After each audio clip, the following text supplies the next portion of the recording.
who knew I would make it this far. They hated, they never believed me. Yeah, I would never drop the ball. I know I make it look easy. Yeah, Meriwether with the defense. I don't care what a critic got to say. I got them picking up the pieces. That to me, you really playing with your life. I'm about to come and run it all back. I'm the new era, about to snap back. You ain't fitting for it, cause you all cap like. Hold up, I shoot my shot, wait, hold up. I'm really about to run this, go up. You know it's all net when it go up. Ain't got no other plans, you don't need to understand, ayy. We on overtime, you don't need to understand, ayy. You just show them how to do it when you don't know what to say. Tell me how you plan to win if you plan to play. Moving fast, already gone, yeah, but you bringing me back. Try to double cross me, dog, just let me relax. Stop assuming what we doing. Keep it moving, what we doing. Cause it can get big right. Cause it can get big right. Cause it can get big right. Ay, please don't play no games with me, I promise I'm too much. Ay, I can never let up even if you had enough. Ay, this ain't for the faint of heart, we always playing rough. I had enough, it ain't luck. I needed a vision, I needed ambition, I needed a mission to beat in submission with no intermission. I see the collision, the crash in the distance, ain't coming off track, no. Now when they ask what's the motive, don't talk about the show. They all about to see what I mean in the moment. I gotta keep going, I'm shaking the dice and they're keeping it rolling, they already know. Ain't got no other plans, you don't need to understand, ayy. We on overtime, you don't need to understand, ayy. You just show them how to do it when you don't know what to say. Tell me how you plan to win if you plan to play. So moving fast, already gone, yeah, but you bringing me back. Try to double cross me, dog, just let me relax. Stop assuming what we doing. Keep it moving, what we doing. Cause it can get big right. Cause it can get big right. Cause it can get big right. Yeah, yeah, yeah, yeah.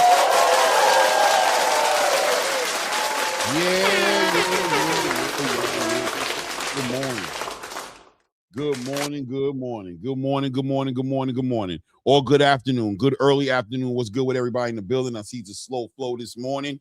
We do have a great show ahead of us today, man. We got some special guests in the building, and of course, we got the boxing, the regular boxing talk we got to talk about, right? This morning, we're definitely going to get into conversations a little bit more, focus on the aftermath of this past weekend's performances. We'll be talking about the good business in boxing and what makes more sense and what we can expect to see in the coming weeks as things are developing right now on all playing fields, right? Salute to everybody in the building. Shout out to the people that were over there on the Boxing Voice earlier today with me. I think they're still going on right now. We had some good conversations up there talking about the whole altercation with Bill Haney's team, with Team Haney, with Sean, and supporting cast members, and of course Tiger Johnson. That whole entire brawl situation kind of got passionate up there a little bit, right? We kind of got a little passionate up there trying to figure out where do we put the blame on this situation. And as I stated earlier, across the board, accountability across the board, of course, right? I mean, that was an unfortunate situation.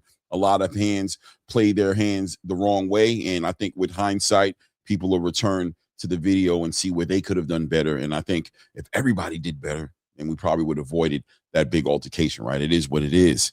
On the back end of that, listen, we already know Shakur Stevenson is on his media tour, as he should be.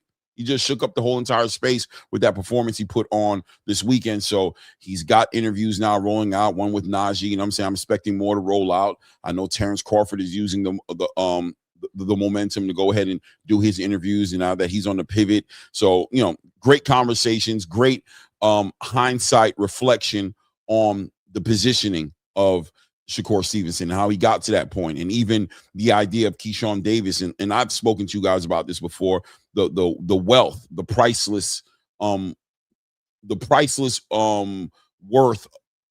I don't know if that's the right word to use, but being able to spar the likes of a Keyshawn Davis or Terrence Crawford, or, you know, getting all these different looks in there. When people talk about resumes and they compare and they say, who should, you know, let's look at who Shakur Stevenson has fought. Let's look at who Teofimo Lopez had just fought, and, you know, try to use that as a triangle theory, as to trying to predict what's going to happen inside the ring with them. I think that's fair, but I think it's also fair to bring up the sparring, right? Because, there's arguments in there that they can use to say, well, on that side of the conversation, who is Teofimo sparring?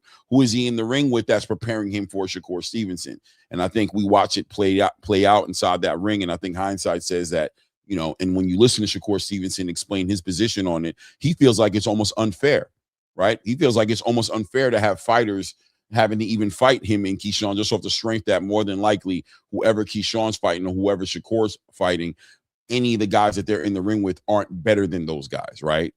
Hope I didn't send you guys down a crazy hope I didn't confuse you guys too much, right? With that. Don't let that go over your head. We do have a special guest popping up on the show later today. Be looking forward to build with the great Robert Merryweather III. He should be probably popping in, you know, at some point in the show, probably, you know, inside another 30 minutes or something like that. Will be popping up. And when he does, we'll enjoy the conversation there as well.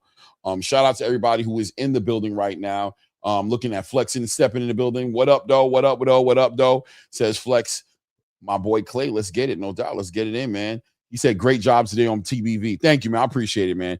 I feel like sometimes I get underappreciated a little bit over there, not by Ness and them. I think, you know, I think they're great and everything, but I think the community sometimes has a hard time taking things one step at a time, right? Instead of, you know, they clutter a lot of thought into one ball and make it very confusing, and the needle and the goalpost gets moved around a lot at times, and sometimes it's not that complicated, right? Accountability, it shouldn't be that complicated. That's just the reality of the situation. Shout out to OG. Shout out to Sam from Jersey in the building. What's good with you, family? OG John Tight Lips says, wow, you got a big head. Okay, all right. Well, that's how we're starting. OG Tight Lips. Okay, subscribe to the channel, though. You know what I'm saying? Salute to my guy, Fight Sports Talk.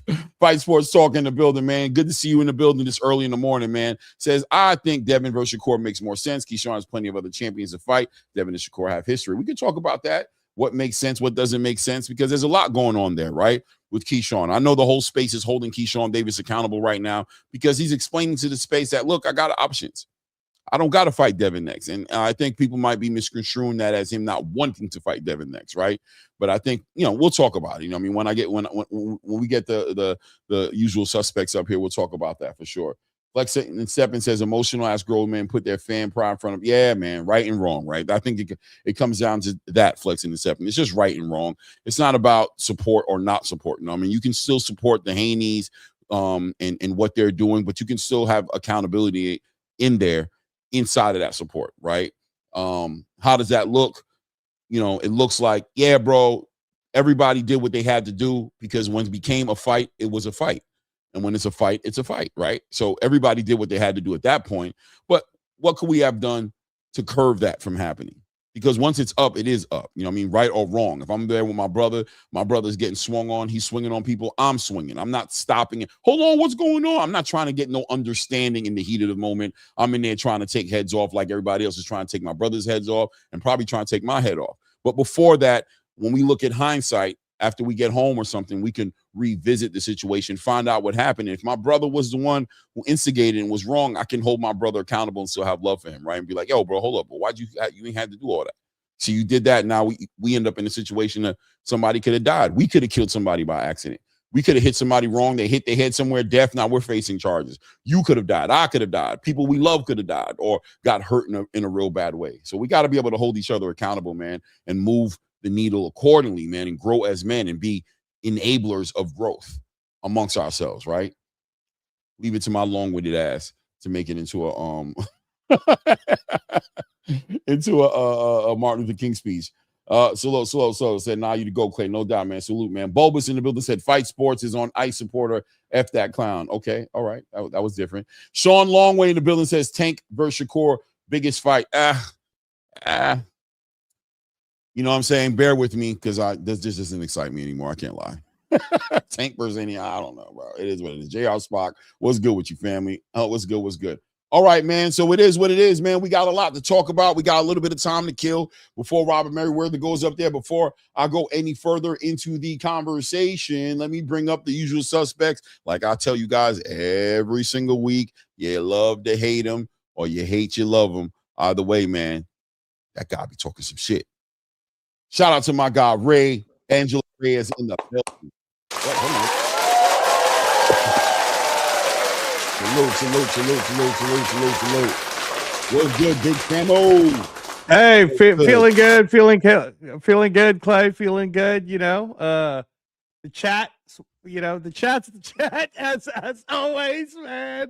Somebody already starting off with couldn't even give you a good early afternoon, sir. Had to hit you with the they're on my top. They're on my top. Man. Yeah, it's like, I thought we would be talking about Jarrell Miller's top, but all right. I guess. Listen, everybody wants me to get a toupee. People are telling me, I think, somebody the other day was like, would you get a toupee for ZUFFA? Would you wear it? Right. I guess, I do got a big head. Yeah. You feel me? Yeah, He's like, okay. what can I do, bro? You can't beat it, man. The internet's undefeated. Well, speaking of ZUFFA, we definitely have to shout out to flexing and stepping, you know what I mean? Yeah. We have that. Yeah, thank you, sir. We love the fact that we've been getting so many of the different fighters, and it's not like we haven't gotten different fighters in this channel before. You've had Brian Norman on here, right? But ZUFFA's the thing. So a lot of ZUFFA fighters are coming on, again, because, and Clay, these are just facts, man. I just got to say it, but we've been very positive about them since way before, and I think that the word got around, and a lot of these ZUFFA fighters are more than happy to come in. We had Julian Rodriguez yesterday. If you guys haven't seen that, you really get to see a perspective of Julian that maybe most people don't even know, right? Don't understand it. He's all about being a father and family.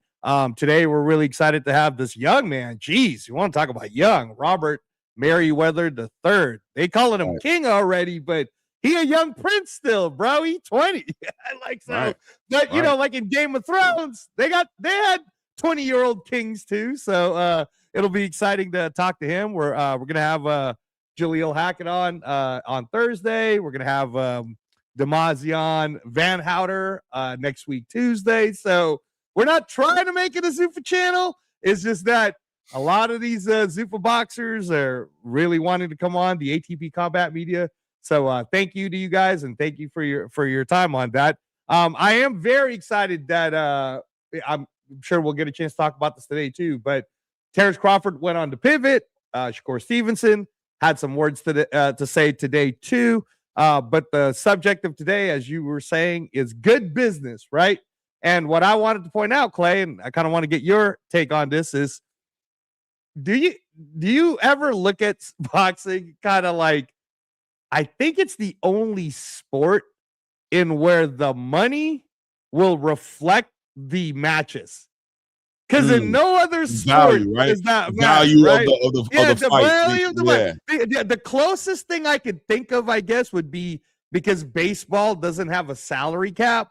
So everybody will mess with like the Dodgers. Well, of course the Dodgers made it to the World Series and they are going to win it because they spent the most money. But in our sport, in boxing, the person making the most money actually isn't necessarily even the better fighter, right? But for fights to be made, Clay, it's like the money's got to be right, or it's got to make sense. And I thought that it was really telling today when Shakur said, "I'm at a point now where the belts really won't matter to me. I'm looking for big fights," right? And that's interesting if you think about it on a sporting perspective, right? But what are your thoughts on that? Man, it's what I've been saying for a little bit of time right now, right? And that's what this show was about. It's so timely for Shakur to drop an interview like that and kind of speak on this, because these fighters have chapters in their career. I remember, a long time ago, I'm talking about like about 2-3 years ago. No, I would say, about a little over 2 years ago when I first started this channel. And I was actually just doing shorts, and I would do them from my truck. I'd be sitting in, my work truck, and I would put my phone up and I would give my takes. And I always had 3 levels that fighters were at. And I always said you had the prospect level, to where you would just be trying to be active, fight as many fights as you could. It didn't even matter how competitive they were per se. You wanted them, you were gradually making them more competitive, but you were in that season of just being active, right? You wanted people to see you fight as much as possible. Then you hit the next chapter, which is what I call the contender, right, space, which is where now the fights start becoming important. You want to pick the right fights now because you're trying to get somewhere. So now you're strategically moving a little bit more.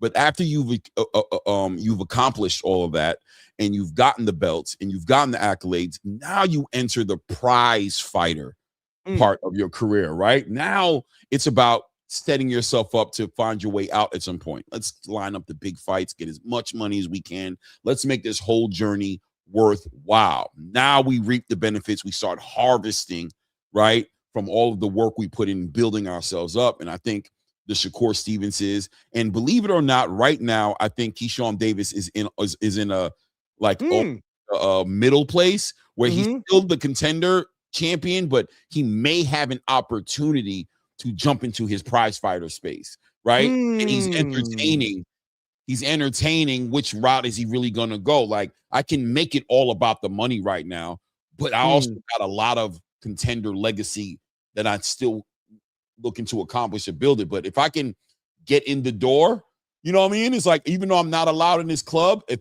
somebody's willing to let me in the club, do I not go in the club because I'm not of age, or do I take my underage ass up into the damn club and go, you know what I mean? And be wrong as far as people are concerned, but reaping the opportunities of an adult who's allowed to be in the club because somebody's willing to let me in. We saw that with Gervonta Tank Davis, right? Before he actually did the legacy, he was given an opportunity because his big brother, Floyd Mayweather, was like, bro, you get in here, bro. Open the door. And he let him in the club. Was he wrong for walking into the club and collecting his money up front and being a prize fighter early before he earned the accolades?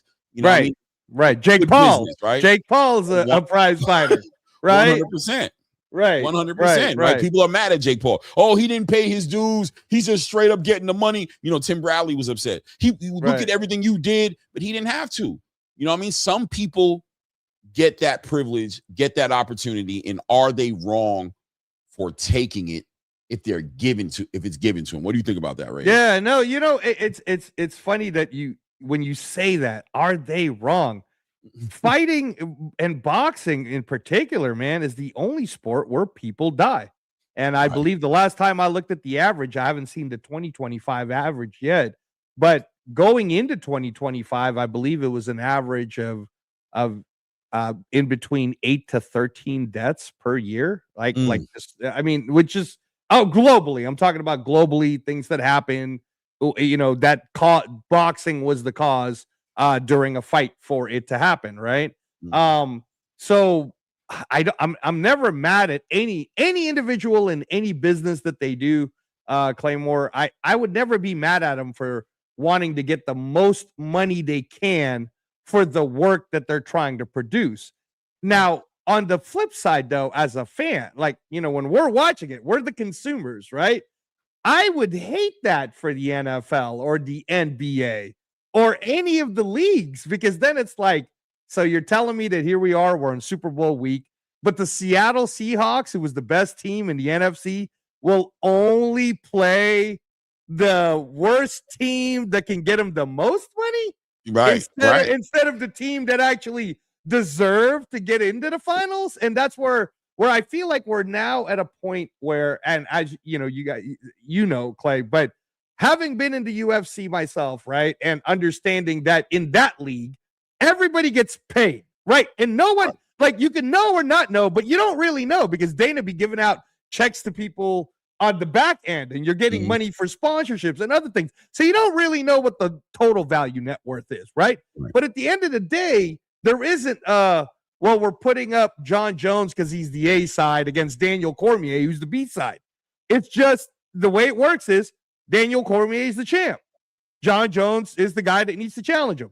We're putting them together, and the money's the money. And none of the fans in that space really think of who's making more money, who's making less money, who's the A side, who's the B side. They're just thinking UFC 275, right? Like they're not so, and I'm bringing that up only because now we're in the ZUFFA. We're about to have ZUFFA 03, which is kind of like the beginning when you were watching MMA in the very inception of it all, right? We got FAA Jabba fighting the former world champion, Charles Morton, which, by the way, guys, I know that in the boxing aficionado space, some of y'all may look at Charles Morton and say to yourselves, man, that guy's not that good as a heavyweight. Fact of the matter is, he was the world champion for 70 days. Like it or not, he was the world heavyweight champion. And that's how Anthony Joshua got that belt, right, Claymore? So to the casual fans, which is what we try to do in this channel all the time, they're just going to be told former world champion, former heavyweight world champion, Charles Martin is now fighting FAA Jagba, who's ranked number 8 in the Ring magazine. So that's a format. And as a casual fan, I can understand the format. But neither person told me who the A side, the B side, and who's making more money. And then now we're on this other side right now, where you were at the Boxing Voice, and there's conversations about, really what should happen is Shakur should really fight Devin Haney, and they should make the money right, or this money and that money. And it's like, whoa. I'm confused. Let's say I'm a casual fan. I'm confused. I thought Shakur Stevenson just won the 140-pound Ring magazine champion. So isn't he that weight class? But I thought Devin Haney just beat Brian Norman, and he's 147. I don't understand. Why are they fighting each other? I don't get it.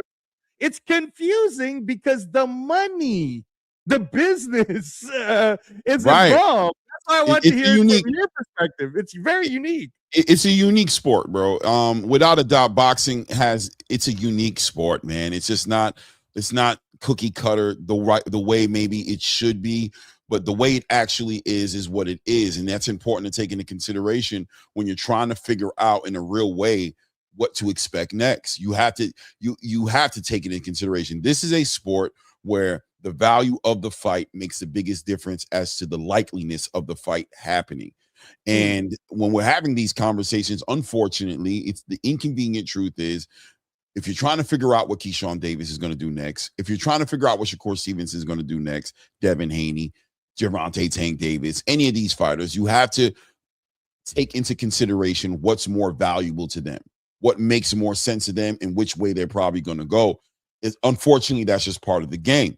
So that being said, what's circulating in the space right now, and the big confusion in the space right now is on the back end of this fight that happened this weekend. Reyes, the confusion is that Devin Haney is definitely looking for a dance partner. He's been looking for a dance partner ever since he had this victory with Brian Norman Jr. The space has been looking for a dance partner for Devin Haney and trying to figure it out. We've seen him hit the wall. Rolly Romero shot it down immediately. Conor Benn, I don't want to be involved in it. Lewis Crocker seemed like there was some hope there, but Eddie Hearn got other plans. Looks like he's trying to negotiate with Liam Paro. That looks like what it's going to be. So what's Devin Haney going to do? What's his next opportunity? Who's he going to fight next? Because we know he's just not going to fight his mandatory, right? He's not looking for the next guy. Which is Jack Catterall. Which is Jack Catterall, right? Right. He's not looking to do that. He'd rather he's in his prize fighter space. He's achieved the accolades. He's become undisputed. He's a multiple weight division champion. You know what I'm saying? He's achieved enough accolades at a very young age, by the way, because I remember one time I was talking to Bill Haney about this, and I said, hey, the legacy thing. We all remember Devin to be a legacy fighter who's always looking to collect belts, unify, but this was right around the Ryan Garcia time. And I said, this Ryan Garcia fight just doesn't make sense because he doesn't have a belt. He never had a belt. It just didn't make no sense. Only one thing makes sense is the money. That's what only thing that made sense. And he said to me, listen, how old was Terrence Crawford? I remember he asked me this question. He said, how old is Terrence Crawford? I said, I don't know. I think at the time Terrence was like 34, 33. I don't know, some kind of age like that, right? And I said, he said, Devin is already undisputed and he's 20, let's say 5 at the time, 26. Super young. Right. Yeah. And he said, Devin can get back to the legacy. He has time. We've done enough right now. Right now, we can get some money right now and come back to the legacy. And that's around the time when I started to come full circle to understanding that, yeah, man, these fighters have different seasons that they're in. And when the fighter is in the prize fighting season of their career, you have to start when you're talking about them and trying to figure out what they're going to do, we have to factor it in. And for Devin right now, the money makes a difference, and it has to make sense. If it has to make dollars for it to make sense. Does that make sense? No. I understand. It's just again, and hey, shout out to CJ. That's our guy, CJ Rich Boxing and BS. Make sure you guys subscribe to his channel. For sure. Thank you for the $10. He says, great weekend for boxing. Action packed, that's for sure. Let's be grateful. That's that we say that all the time too. Let's just be grateful that we had a hell of a weekend. And Shakur was the most impressive. Yes, he was. And what you got? 1,500. CJ. Yeah, that's why the chat is blowing up in the yellow. That's why it's blowing up. You know what I'm saying? Hey, I appreciate it, man. Oh, man. Wow. DJ spreading the love, man. Listen, he made himself some money, and he's spreading some love right now, bro. We appreciate you, man. We thank you, gang. Hey, we appreciate you, man. We appreciate you. That's awesome. I'll tell you, though, like, it's, again, that's, and the whole point, the title that you put out is Good Business. It's just interesting to me that you just told me that Devin Haney, who's pound for pound number 10, beats Brian Norman, right?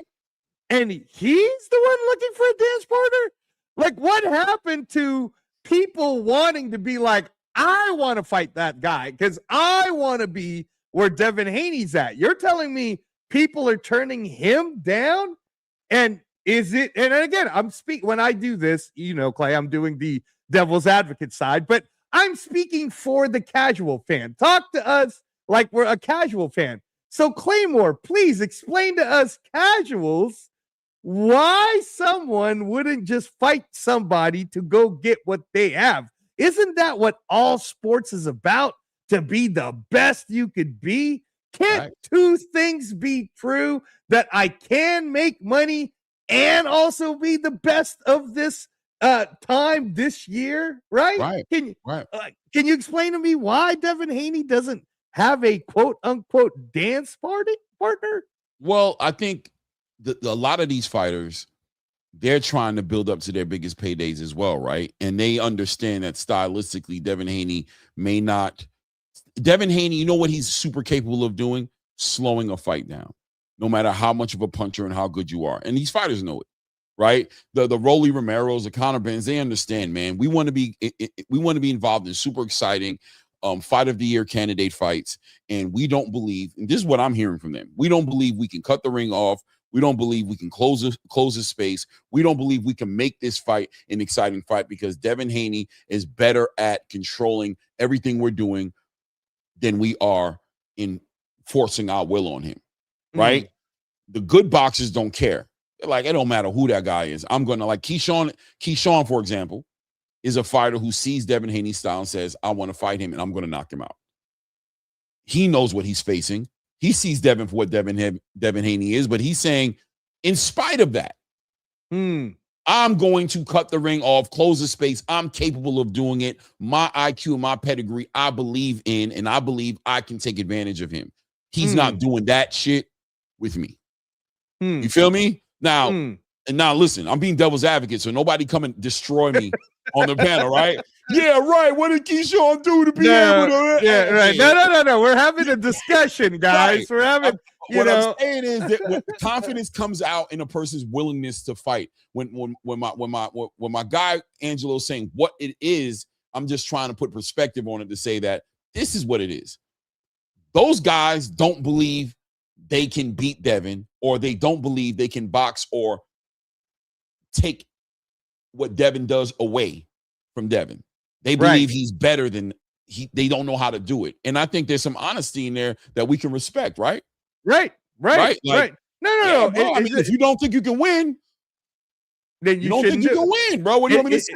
Right. It's again, this is where, as you know, my cousin who owns Hearn Project, guys, check out. Here's one of his items in the street fashion wear. He's but he was telling me, he's like, I want to watch boxing. I like the sport. Like, he likes the action, the sport. He had a very fun time this weekend, right? He got a chance to watch a whole weekend's worth of fights from ZUFFA boxing on Sunday to all 3 world title fights on Saturday, and I mean, boxing overload. But one of the things he said, Clay, is he said, why can't it just be filtered into like one thing so that we as casuals can all follow it much easier? And when you're talking about maybe the reason why Devin Haney is popular, but not Jake Paul popular, is because it is confusing, right? Right. And maybe that's why Shakur is saying, I'd rather fight Pitbull Cruz right now, because Pitbull Cruz has a lot of casual fans and he's got a lot of Latino fans, and that is a fight that in the casual space could be put together and promoted extremely well. But then when he's asked, but how do you think that fight would go? And Shakur's like, oh, that's easy work. And I think we all agree that it would be kind of easy for Shakur, just given what he just did to Teofimo Lopez, right? So, when we're talking good business, do you believe that with Dana White not telling us what's about to happen, but we saw Caleb Plant there on Sunday at the Apex. We saw Regis Prograis amongst other fighters who were just kind of roaming around. And then Dana mentioned, when he was asked, are more and more fighters coming to you? And he goes, look, I'm going to be, there's going to be announcements coming soon, and you guys won't believe some of the things that we're doing, but this is moving a lot faster than what I expected. And now there's word that he's the one that's going to be promoting Anthony Joshua versus Tyson Fury later this year. He's already involved with Tyson Fury versus Makhmudov in April. Are we for casual fans, Claymore, are we going to get closer to making it easier, like watching the NFL? Or do you believe there's still going to be this whole good business is to, be your individual mom and pop and try to get the easiest fights for the most amount of money than it's 100% a mixture of all those things, but we do have our guests here, what I'm saying that I want to bring up. We can ask him this question.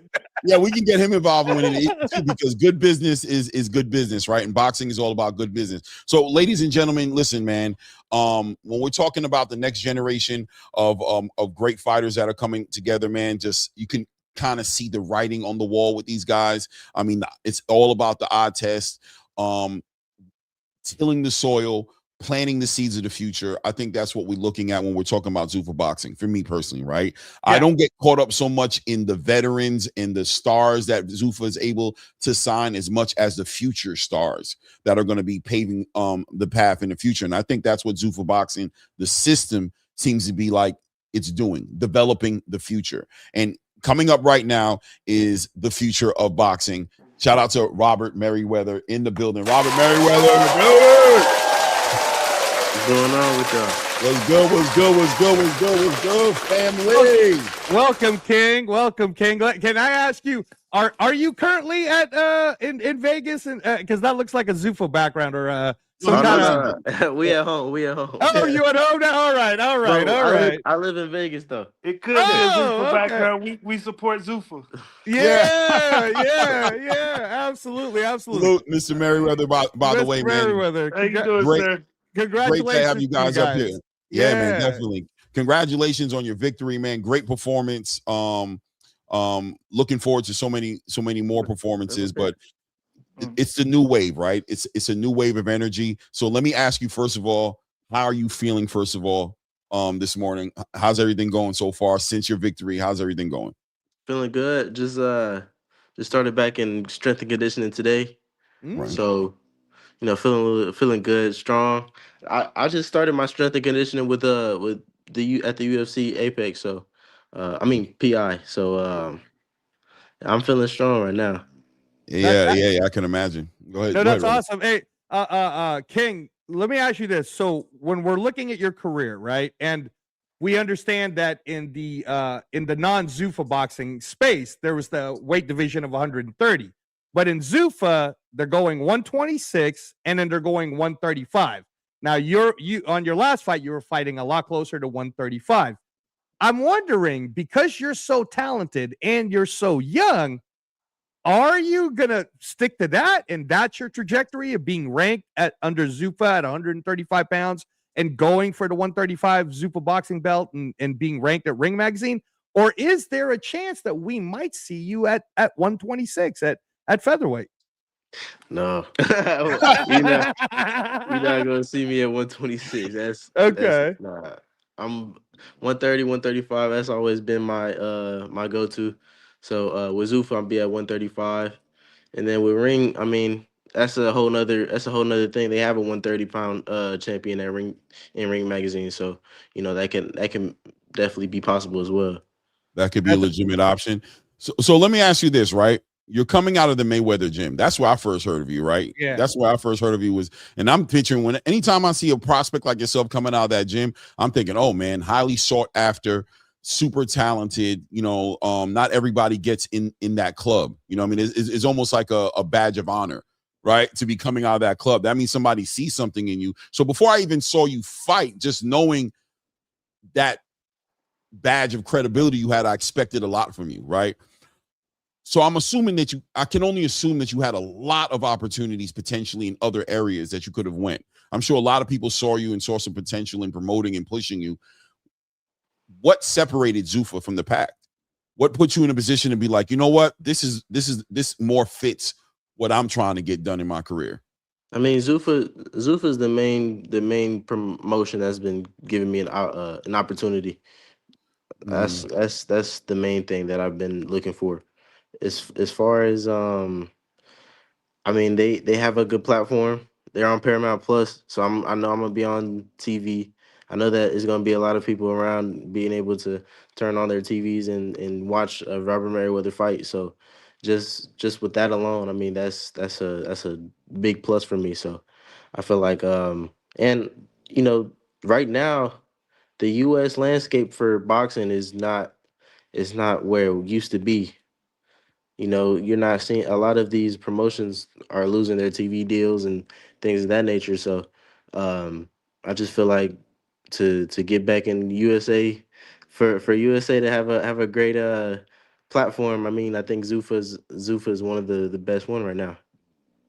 That's awesome. That's awesome. Hey, King. And by the way, the reason why I call you King is, from what I understand, your father actually wanted to name you King, but your mom, but your mom was like, "No, we're not doing." Wasn't having it.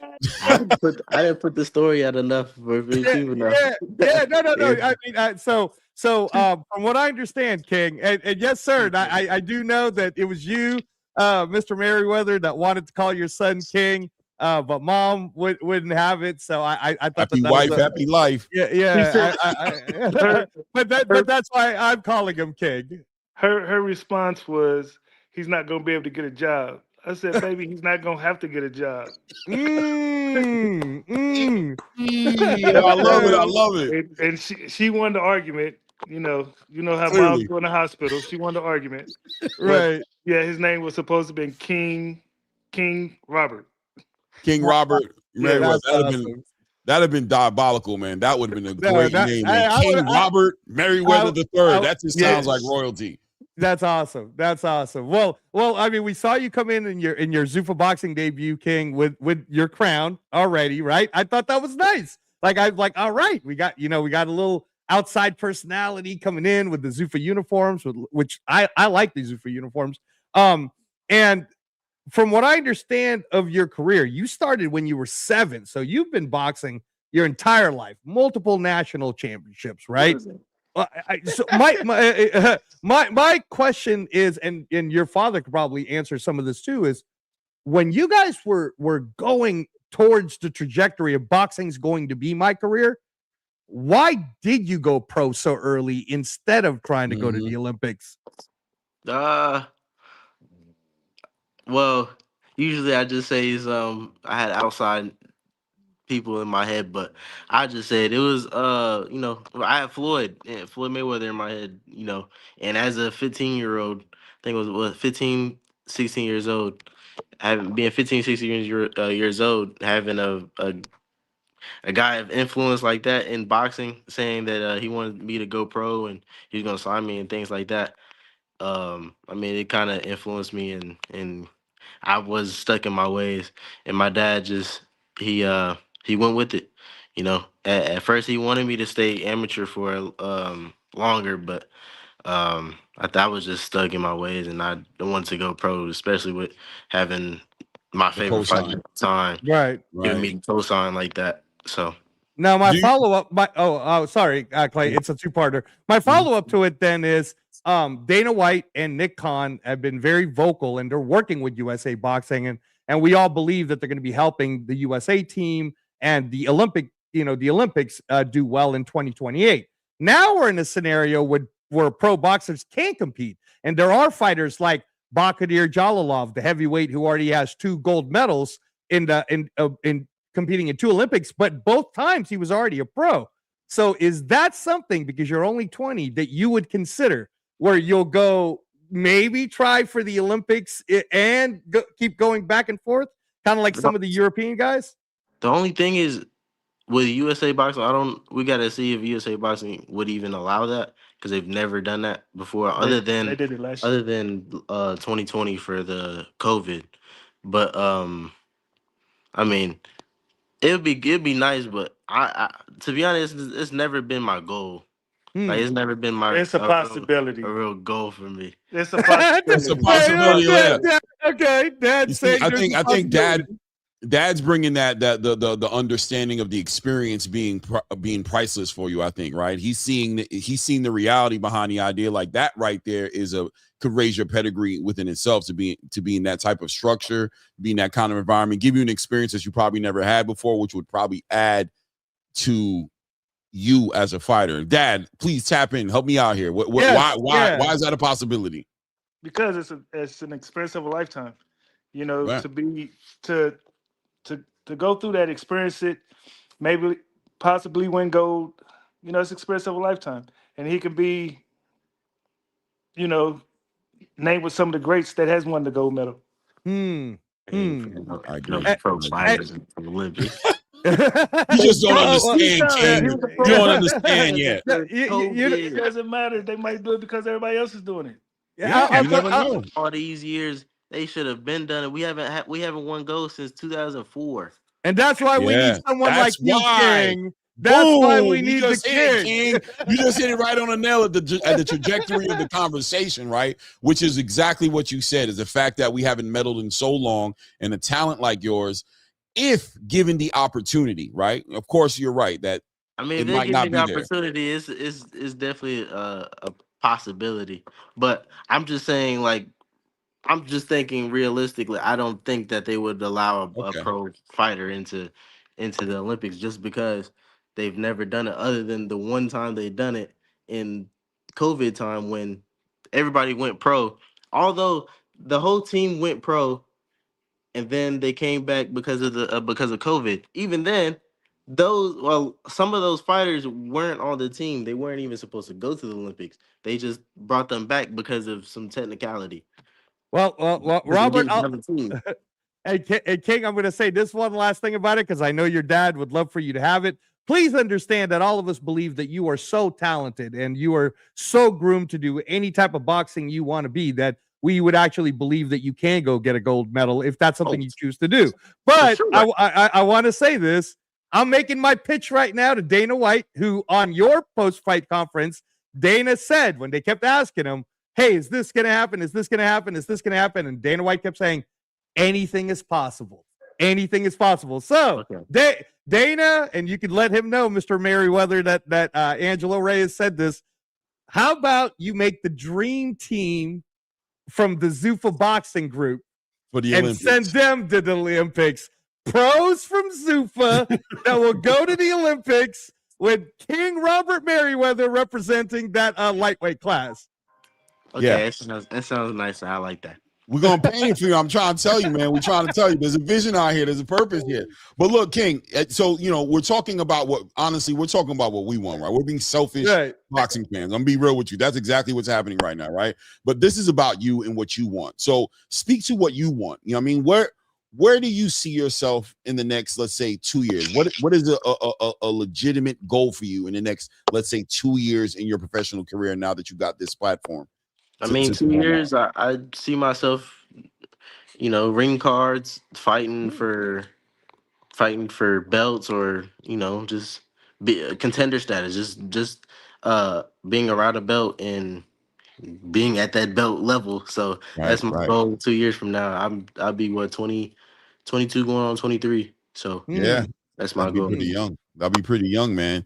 Do you see the landscape of the lightweight division, 135-pound division, when you think about the Abdullah Masons, the Floyd Schofield Juniors, Hadir Herrera's, I'm trying to think of people. Raymond Muratayas, right? Raymond would probably be gone, right? Oh, Raymond would probably be okay. gone, but I'm saying like those are the guys that are getting looked at as like the new wave of 135 pounders.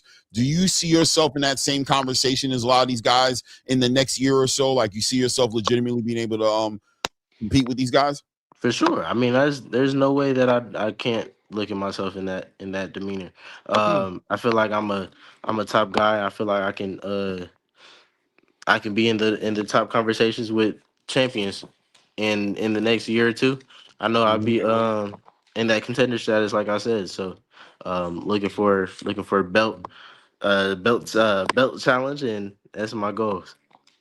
No doubt, no Now, doubt. now, No doubt. now, as you're training here in Vegas at the UFC PI, I'm sure you're seeing all these other different athletes, and as Julian Rodriguez told us yesterday, it's a very like a university style where even your opponents would be the ones coming through, right? Do you see some of your possible opponents? Because, for example, just this past Sunday, Justin Valoria, he's 135, right? Oscar Perez was 135. We just saw Rayo beat Diego Torres. That was 135. Are these who they're lining up for you, or are there others that are out there that you're thinking could be a future opponent? I don't know. I look at anybody around my weight. I look at them a little different. So yeah, man. It is at the end of the day, it's boxing. Everybody's it's every man for himself, and it is like that. So I'm seeing a lot of guys that's around my weight that I'll look at, and then I know that they're gonna bring. I know Dana said they want to bring a lot more in. So I know there's gonna be a lot more talent that's coming into ZUFA that'd be more of a challenge or that's as challenging as they have now. So I'm just staying on my P's and Q's and knowing I got to be in the gym constantly and be ready. Right now, I know that the 50K must have been nice, and I'm sure that's something that maybe you weren't accustomed to. Having been with the UFC in the past myself, I understood these are what the fighters are going to start to get, right? And when you got the 50K, coming off of, by the way, a extremely dominant showpiece, but decision, were you shocked? Were you like, oh, you can get a 50K for doing a decision? That's amazing. I mean, when Dana came in to talk about the bonuses, I knew that I was gonna win it regardless. I just had a really good feeling about it because or even before Dana, when we were talking about it for weeks, I've been telling my parents, and even then I think the weigh-in day when I had the fighter meeting, I said that to Max Kellerman and Andre Ward and all of them. I said I was gonna win it, and then I went in there and handled my business. And when I on the way back to the room, I got the call that I won, and I started to cry a little bit. You teared up. Oh no. That's awesome. It's life changing for me. Like Right.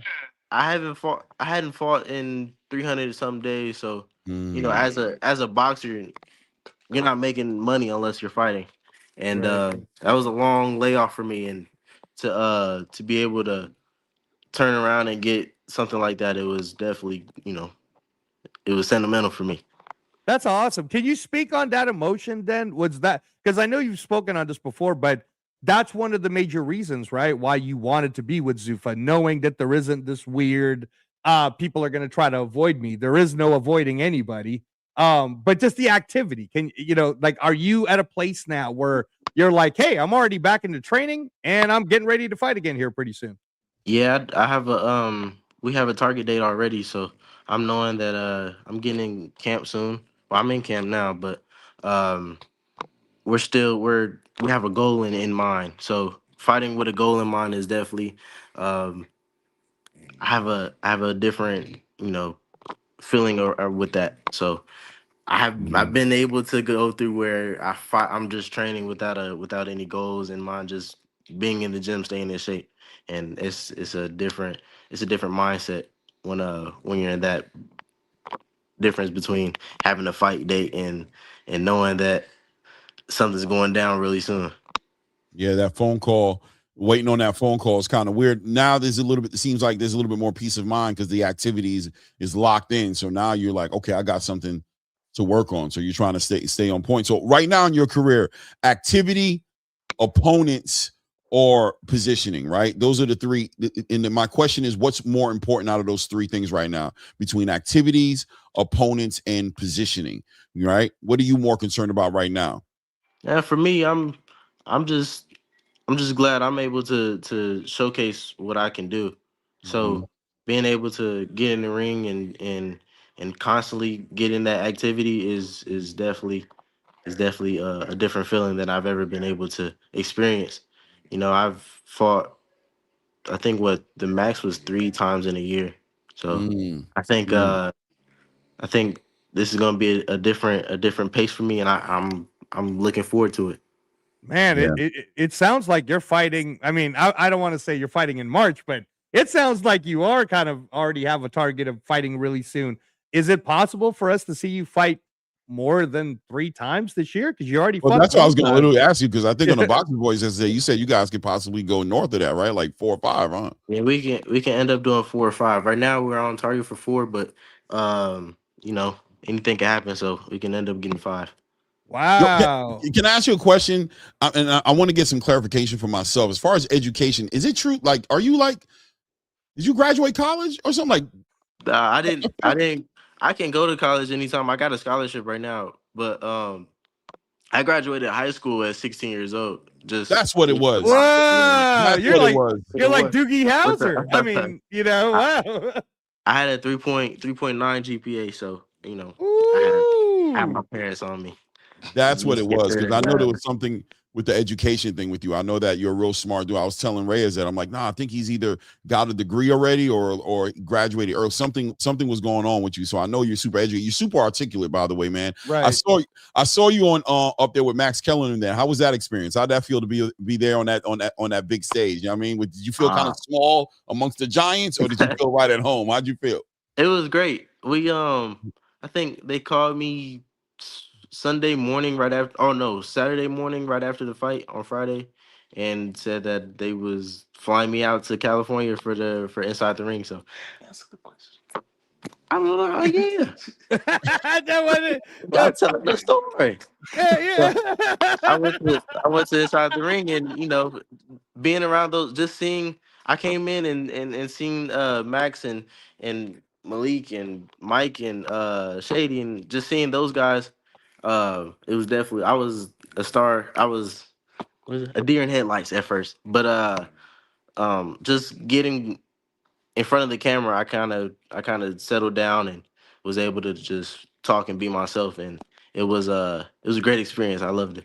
Yeah, That's awesome. that's got to be an experience as far as and I want you to speak a little bit more on it because I know there's a lot more to it, right? As far as when you go in there, there's a studio, they're miking you up, right? They're telling you where to sit, they're letting you know what camera is your camera, what cameras are going to be looking at, and but at the same time, they're telling you just be natural, just be, you know what I'm saying, just you know what I'm saying, be yourself. I don't want you to feel no pressure, but look here. Sit here and you know what I'm saying, and be here, and you're gonna get. How was that experience? Or just was that your first time being in that professional space to where you're kind of being guided and moving around? And were you thinking about that a little bit as you were kind of on the live show as you were dealing with the show? I don't think it was my first time. Or was it I can't okay? remember, but I know I was. I mean, I was just being myself. I like Okay. to now. Now I'm starting to really open up out of my shell. I think over the years I've been a little shy. So Hmm. now the older I'm getting, I feel like I can just be myself. And now I'm realizing that a lot more people like my actual personality and who I am. So Mm. just being myself is definitely helping, and I'm gonna continue to do that. Yeah, no, certainly, but with being with Dana White, he likes all of the fighters to just be themselves and whatever comes out, right? And in the ring, King, we could see that you're extremely high IQ, very accurate. It was almost like every 10 seconds you already had a plan for your next move, and you were completely dominant when we watched you on Paramount Plus. With that said, now though, here you are, you're moving yourself forward. You've spoken about how, and in the show we've talked about one of the great things about Shakur Stevenson, and Claymore's very adamant about saying this all the time. It's not necessarily the opponents that Shakur's fighting, more so than the people he's sparring, and he's sparring Terrence Crawford, he's sparring Keyshawn Davis. Now you, King, you've been in there with Shakur, you've been in there with Jorge Linares. And I mean, I remember going back to Jorge Linares when he was at Wildcard Gym. One of the best things I ever watched was Jorge Linares against Adrian Broner, when Adrian Broner was still in the amateurs, right? And you kind of had that same trajectory of, well, I'm already going to spar Shakur, I'm already going to spar Haney, you know. So you've sparred the best. How soon do you feel like you could already say, you know what, you want to give me a title shot against Rayo now? I'll do it. Right? Or where are we at on that? I'm 20 years old, so whatever. I mean, I feel like we have a good trajectory on where I'm going with my career, and I feel like my team has a good plan for me, and you know, I'm sticking to the plan. I like that answer. I like I that answer, Robert. Gary I like media trained. I like it. No, that's the way you got to be out here, man. Yeah, and that's interesting that Reyes brought that up, because I definitely wanted to talk about that as well, and let you dive into that. As far as coming out of that Mayweather gym, I'm knowing you're seeing great sparring. So I was wondering if you want to share with us some of the, you know, Reyes went down a couple of people, but who have you sparred with? You know what I'm saying? Since you're professional, you know, you started your professional career in that gym. I mean, I've been sparring guys since I was an amateur. Like, Right.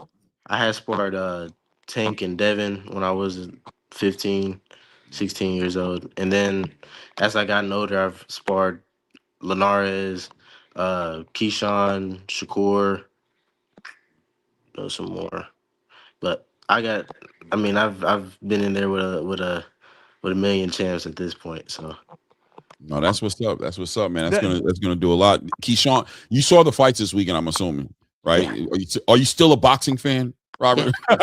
Yeah. You're still watching these fights, right? Who did you pick going into the Shakur T.O. fight, by the way? I'm not sure. Who did you pick going in? You go to Fight Hype right now. I have my predictions. I was perfect. You're perfect? Oh, on everyone, on all of them. I wish people went and put their money on it, but I did. Keyshawn. I said Keyshawn by KO, and I said Shakur by decision.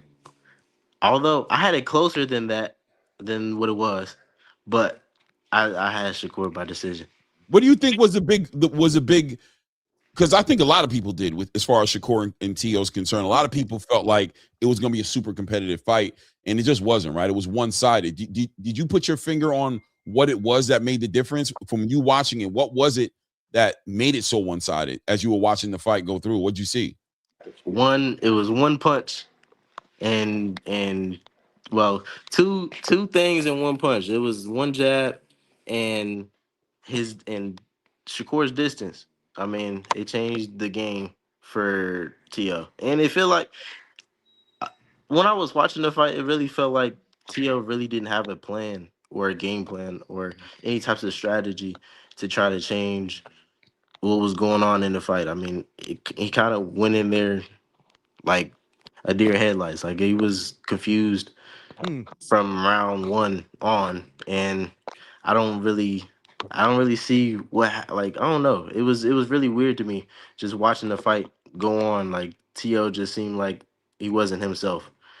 Do you know the father-son dynamic? By the way, is your father your trainer, or do you have another team? He's my head trainer. Okay, so there was an interesting dynamic inside that ring that people were looking at, right? And here you are, a father-son duo, right, moving through your career. How do you guys feel like? Is there a separate father-son and then fighter trainer relationship, or is it just all melted together? You know what I'm saying? Like, when it's fight time, when he's getting you ready, is it like Pops goes out the door, Coach Meriwether's in there, and he's moving with you that way, or how's that dynamic work with you guys right now? Yeah, for the most part, he's always been like that since I was around 13, 14 years old. As I gotten older, we've just been, coaching and fighter in the gym, and then when we get home, it's all father son. So, So um, I want to involve Mm, your father in this too. So is he yeah. still close to he you? he just walked out. Once, I Okay. wanted to get him That's all involved right. in that part. It's all good. That's It's all all good. right. Yeah. It's definitely all good. But I thought it was interesting, man, because what's going on in the news right now is the dynamic in T.O.'s corner, right? A lot of people are looking at dynamic and they're wondering, is that functional or dysfunctional? Now I'm saying that they're trying to put their finger on it. And I don't know if you would even care to share an opinion on it, because I know there's some points of conversations that you guys just stay away from. But did you see that dynamic and did you have any type of opinion one way or another of what you saw happening in we that corner? we definitely had an opinion on it. It didn't look right. It did look very Hmm. dysfunctional. And then we were just disappointed on how senior left his son in the Mm, ring on his own mm, without, that was very disheartening for us to watch like that. mm, Mm, And then during each rest, it just didn't seem like, senior was given much instructions.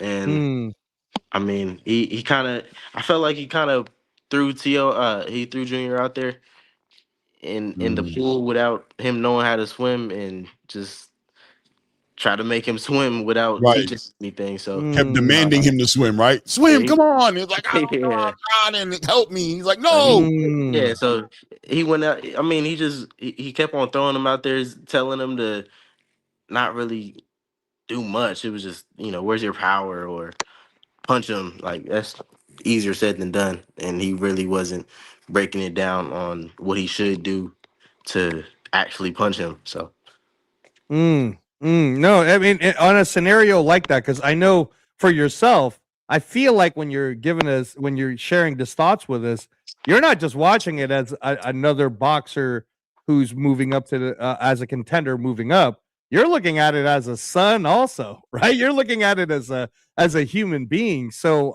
my question to you is, uh what me and Clay and our podcast, we talked yesterday about when we saw Tio do that interview and he said how he hated himself and God's punishing him. We felt bad and we were saying, wow, maybe this is a good time for you to step away.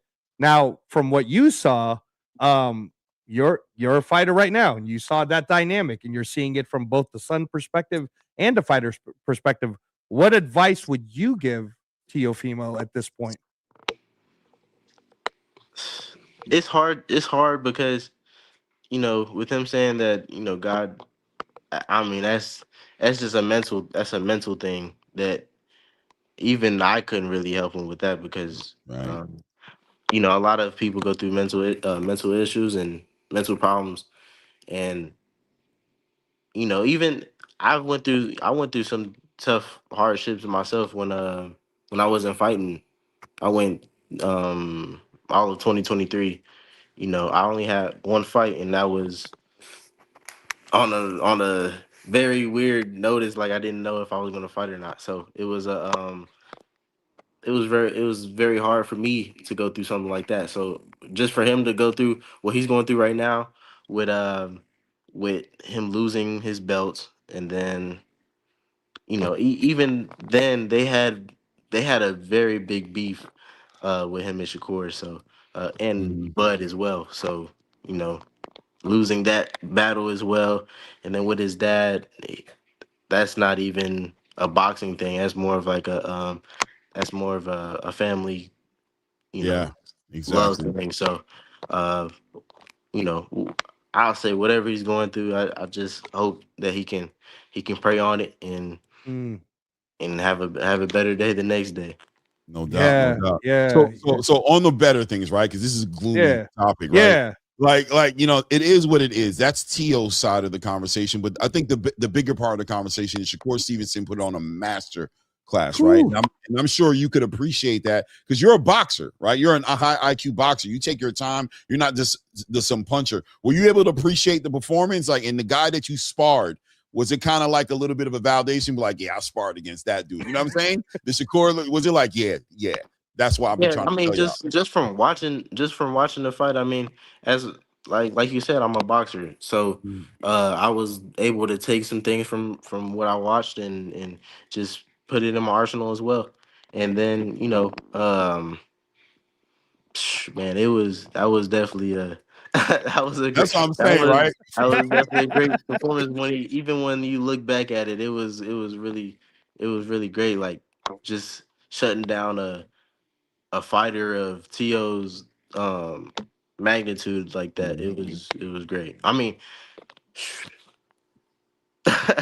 T.O. was like he was a unified champion in Right. everything. Like he beat top guys. Like Right.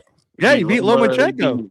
He Yeah. beat Josh Taylor, and Josh Taylor was a good fighter at the time. So I mean, you can't really take away what Shakur did, and that's the crazy part. How the boxing fans are with I seen people trying to take away or diminish Shakur's Mm. performance, saying that T.O. was not a great fighter. He's a good fighter, or he's not a great fighter.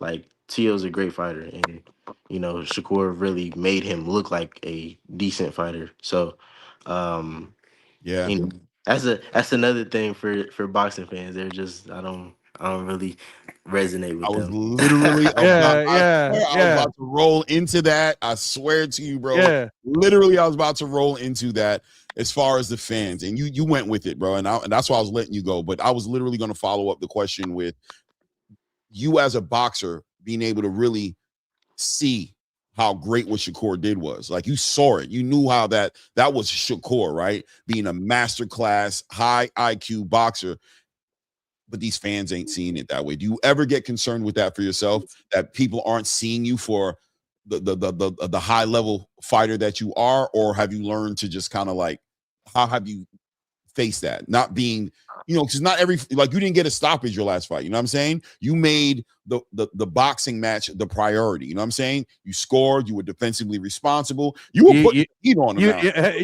You knocked out a lot of mouthpieces, is what I remember Right, too, King. exactly. You put sauce on them, but does your style ever kind of like, you ever worry about your style not crossing over as a popular fighter? Does that ever cross your mind? Um, no, mainly because especially being on Twitter this past month or so, Mm-hmm. seeing a lot of hate. I mean, I'm kind of accustomed to it at this point. And then as well, like being coming from around being with Floyd and stuff like that. I mean, it's just I was gonna get that regardless. And I've seen Shakur and Devin now. Now all of a sudden, Devin was getting crazy hate a year ago, and now all of a sudden Mm. he's the boogeyman, and Yeah. everybody loves Debo. Devin, and Devin is the money man, and everybody needs to fight Dev to get paid or anything like that. So boxing fans just they turn on a fighter, they It's go a up and roller down. So coaster. I'm not It's a really roller coaster ride. I'm not really worried about it at all. I mean, I know I got to be myself and just whoever loves me, they love me. And I've been seeing a lot of people say that they didn't like my performance right Uh, now, even that's crazy. because I didn't stop them. So That's crazy. you know, Caesar Correa was a tough fighter. He was taking a lot of shots, and even if you watch some videos from the bleachers or whatever, I don't know the Right. ringside. That's Whatever. what I was trying to say. Right, From right, right, right. ringside, you can hear the punches. Like I was Nah, really you was I you Yo, was was yeah, putting no, it no, on him, you were Pam. you I I were was putting saw it it. on getting him. the shot, Yeah, but no, no. he had a chin on him. So Yeah, I no, just Durable. King, You I can't King, do just that's nothing about durable. King. First of all, I mean, it goes without saying, but I'll say it. There's a reason why Dana White gave you the 50K. There's a reason why Facts. you were the third fight of the night, and you put on such a great performance, and it was so memorable that no matter what fight came after you, I want you to think about that. There was only two people in ZUFFA 1 that got a bonus. That's Julian Rodriguez and you. So the fact that you did that, oh, King, no, there's no question that boxing, maybe the boxing fan haters, but boxing aficionados look at you as that up and coming guy. I mean, believe me, Claymore was way super excited about you. And then I was like, okay, yeah. And then I was like, oh my gosh, this guy is going to be the guy. Right. So no, I literally got in that conversation before the fight and was like, yo, he's gonna take it. Watch. And that's actually my question, King, is when you watch Shakur, right? And I just said it yesterday that we're now living in the Shakur era, and hopefully we get to see him get those big fights now. You're kind of like, if Shakur is in the Michael Jordan phase of his life, let's say, you're kind of like Kobe, right? Like when Kobe was coming in, do you ever look at that? Do you ever say to yourself, I respect Shakur, I love Shakur, but I'm gonna get there and I want to be better? For sure. I mean, that goes without saying.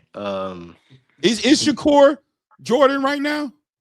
Stop it, Clay. You know. No, I want to know from Robert. Hold on. I want to know from Robert. Is Shakur Jordan right now? Is he? Because I know Floyd is your favorite fighter. You know what I'm saying? You already said that earlier. Well, actually, Muhammad Ali is your number one fighter. Thank you. That's Louisville, Kentucky, right? Yeah, exactly, Claymore. Yeah, Louisville, Kentucky, bro. What you doing, baby? No. Robert said earlier he said that Floyd was no. I would tell you, Robert, the fighter I look up to for sure. And then meeting him, I mean, that was top guy at that time. But no. Ali has always been my favorite since I was a when I learned boxing. I'll say that because I ain't watched boxing before boxing. But with Ali, I mean, since I was 8-9 years old, I would be running the treadmill with the TV going with Ali highlights, Roy Jones highlights, Pernell Whitaker, and Floyd. So it's a lot of guys like that, but Ali's definitely my top guy. Right. So then when Claymore was asking you, for me, again, I was saying it that we're in the Shakur era right now. He's 28 years old. He's in the beginning of his prime. But I want to know if he agrees with that. Yeah. If he agrees with that. Shakur being Jordan? Yeah. Not Jordan. Not Jordan, but like he's the best player right now moving forward, right, at 28, in that. Here we go. There we go. Let me talk. I don't know. Yeah. Because I don't know, it's very awkward to go off of that with like him being the best. I think he's top 5. Okay. Sure. I want to add something before Reyes goes in it, and I think it's important because I like where he was going with the question, but I want the Jordan thing for me was like, I don't know if he's Jordan. But but that being said though, I think what Reyes may have been saying, and what I definitely feel like is you're on a trajectory path to be a tactician like a Shakur Stevenson, that you have the ability to disarm fighters and your pedigree, your IQ takes you into that conversation. So that's why I even brought it up as far as you seeing him putting on that kind of performance against a Teofimo. Did that inspire you, right? I was trying to see if that inspired you to know that, man, I compare you guys a little bit. I think you're on that trajectory. Does that make sense, Robert? Like, I understand. I mean, I feel the same way. Right. That's why I was saying it's like Kobe when Kobe was looking at Jordan. That's what my point was. Are you looking at Shakur like that? I understand what you're saying. That I'm looking at him as he's a great fighter, but I'm also looking to get past him. For sure. You think that y'all could ever cross paths at some point in the future? Is that why? Is that realistic? If he's gonna stay at 135, what's going to have to happen? I love it. All right, I love it. Pops. Salute, Mr. Meriwether. I'm glad you're here because I had a question earlier that I asked your son, and you weren't there. So I want to bring it back full circle here on the father-son dynamic. We were talking about the Shakur Stevenson and Teofimo Lopez fight, and I was asking him, where did he think it went wrong? You know what I'm saying? Because I think we all thought it'd be more competitive, even if we picked Shakur. We thought it'd be a more competitive fight, but it turned out to be a one-sided affair. So I guess first thing I'm going to ask you is, how did you see the fight going? And did the fight go the way you thought it would go? I'm going to ask you that first. No. I don't, it didn't go the way I thought it would go. Right. And also, I thought that Teofimo didn't have a plan. It seemed like when he went into the fight that it was just winging. He was just winging it. You know, he didn't adapt to anything. He didn't never block the jab. You know, he kept the lead hand down. He never tried to crowd Shakur. No head movement. You know, I thought if he would have made the fight a little tougher, you know, a little bit more rugged, then he might have had a little bit of success. But other than that, he got outclassed, got outcoached, everything. So, and then the next question, the part 2 of the question is the father-son dynamic. And listen, if you don't want to speak on it, I understand, but I'm going to ask you because you guys have that relationship. There's a father-son dynamic between you and your son, and the way the corner works out for you guys makes a difference in how the fight turns out, right? Right. How do you guys manage that, and what did you think about what you saw happening in that corner on the opposite side from Shakur, on the Teofimo Lopez side, on that corner work? What did you see, and how did you feel about it? Well, me and my son, we have nobody's relationship is perfect, but as far as when the corner goes, when it comes time for game time, we damn near perfect. You know, we don't. You know, he when it's fight time, he listens. He, you know, try to stick to the game plan, and you know, it's more than his eyes and my eyes. That's why I got other coaches. You know what I'm saying? So it seemed like his father didn't have no go-to. He didn't have a go-to. Like me and my son, we've been working since the amateurs. We always have a go-to. I know from the look of his face, I know what he's thinking about. I know how he's feeling. You know, it's just what we do. We have that bond. We have that connection. He's never going to question me, and I'm never going to question him as far as when it comes time for fight time. But hell, during training camp, shit, we get all the animosity, he can't stand me, I can't stand him. We get all that out the way during training camp. You know, he get on my nerves, I get on his nerves. That's during training camp. But when under the big lights, you know, he performs. That's a fact. We can see it, and we see the dynamic, you know what I mean? And everybody's talking about it, you know what I mean? That's why I brought it up, because I think the father-son dynamic in boxing sometimes is underappreciated or underspoke about. There's so many great fathers in the game, even Floyd and his father, and, you know, but you also have the ones that fell apart, right? Like Roy Jones and his father, and Shane and his father. So, you know, it's a dynamic that plays a big difference, especially in the up-and-coming, the great fighters, right? Always having to kind of figure that out. And I was definitely interested in how you guys looked at that. But also, if I feel that I can't help my son in the corner, right, I'll step back and let somebody else take the lead if I feel I can't help my son. That's awesome. It's not about me. At the end of the day, it's about him and his success. That's awesome. You know, if I'm not improving his game, or, you know, for some reason he's not responding to me that I want him to, I'll do it in the middle of a fight. You know, I'll let one of my other coaches get in there and see if they can get to him. If I'm not getting to him. That's awesome. That's awesome. It shows, actually, Mr. Merriweather, that not only are you a mature father, but you're a very mature boxing coach. Because a very mature boxing coach would understand that if your fighter is tone deaf, that maybe it needs a different tone, right? Exactly. So that's beautiful. That I'm really glad you said that. I do want to kind of flip it, if it's okay with you, Clay, too. We are in Super Bowl week, and you guys are in Vegas just like me. And I'm not going to assume that you're a Raider fan just like I am, because I came from, but to be fair, just so that you know, King, I came from Oakland, so I was predisposed to having to be a Raider fan. Anyways. But Super Bowl week, I know growing up, you had played football. You know, that was the sport. And then you kind of got into the boxing because of your mom, you know, in the fitness gym. And then you said to yourself, I'm going to be good at this.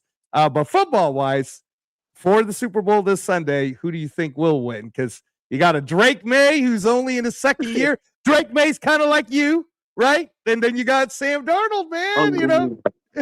He called me Kobe. I told him Kobe was better than LeBron.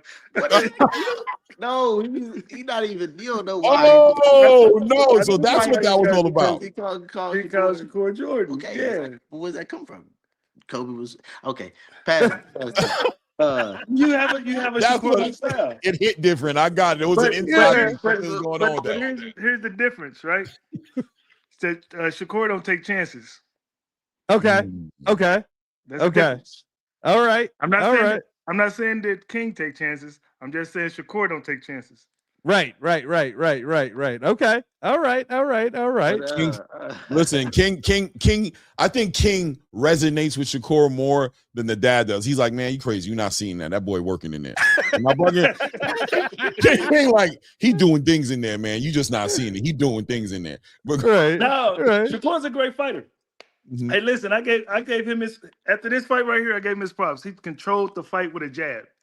Yeah. He beat Teofimo with a jab. But To King be could in front probably of- do the same thing. Would you allow him to do that though? Do you feel Yes. like okay? Yes. That's what I want to know. Listen, I've told him time and time again he can win a fight with his jab. I believe he have one of the best jabs as a prospect than anybody right now. Right. But he just got to commit to it, stick to it, and believe in it. Right. Because Right. he has a hell of a jab. Yeah. No, We saw it. We know. He Yeah. got a hell of a left hook too. That's his bread and butter. Yeah. You know So- what though? I appreciate that Drake made too though. That was a good one because he's Yeah. about to be You know what? MVP. You know where? Yeah. That's a Yeah. young MVP. You know where I'm going with it. So who are you picking? Are you picking? I'm a Steeler fan though. So Okay. 6 rings.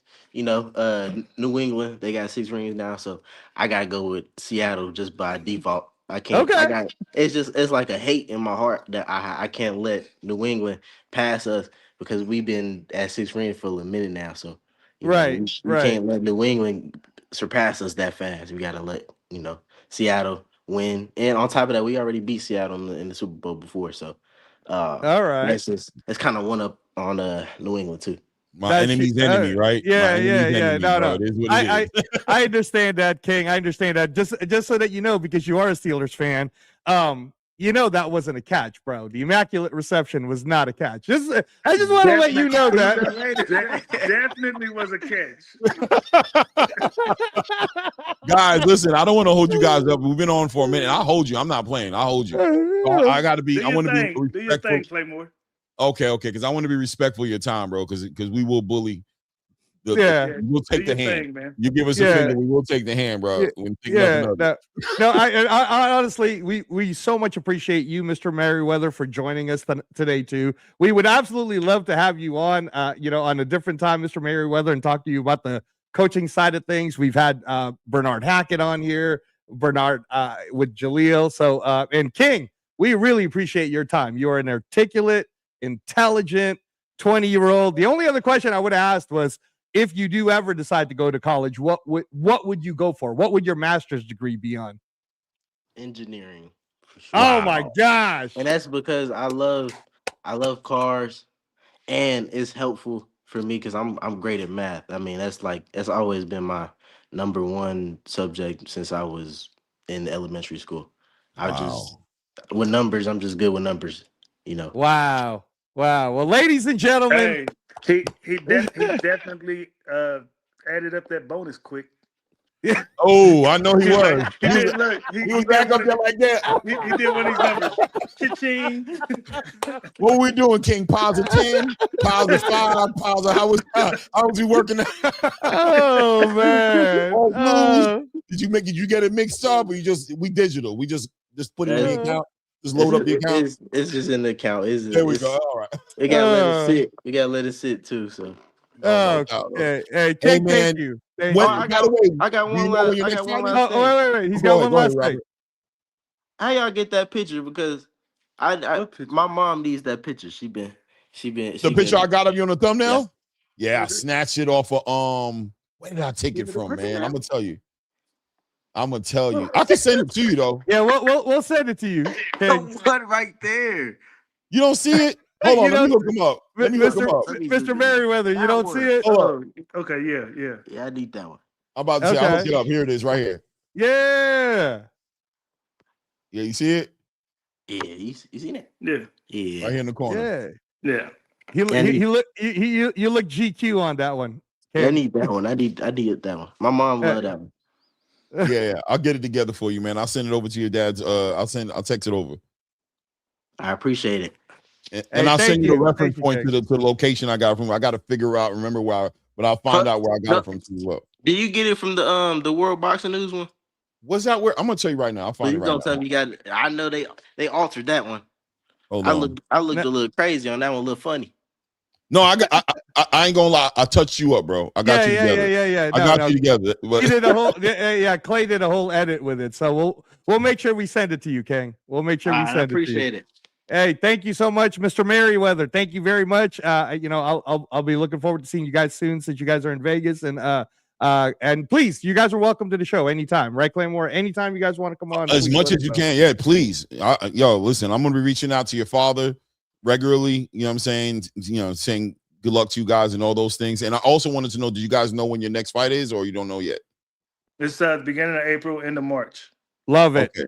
Love it. Thank you, sir. Thanks for having us. Man, thank y'all for having us. Thank you, King. Being here, man. Thank you, brother. Yes, sir. Robert Merryweather, ladies and gentlemen. Robert Merryweather. Yeah, we was holding them up here for a while. I kind of felt, but I'm like, damn, we ain't got no type of etiquette, bro. We just don't give a damn. But you know what it is, though, Clay, is that it's kind of like what happened with Julian, right? They really open up because we're trying to talk about all the different aspects of life, and the fact that I'm glad we ended it with him saying he would have been an engineer, because that's awesome, bro. I want the fans to know, look, man, boxers are very high level intelligence here. We're not, very high level intelligence. So no doubt, good job. Good job. Good job. Ray Davis here. Coach Hackett. I know you're in the back. If you want to pop up, let me know. Yeah. He's ready. Let's bring in the coach for the panel. Well, I'm gonna go back down in the chat,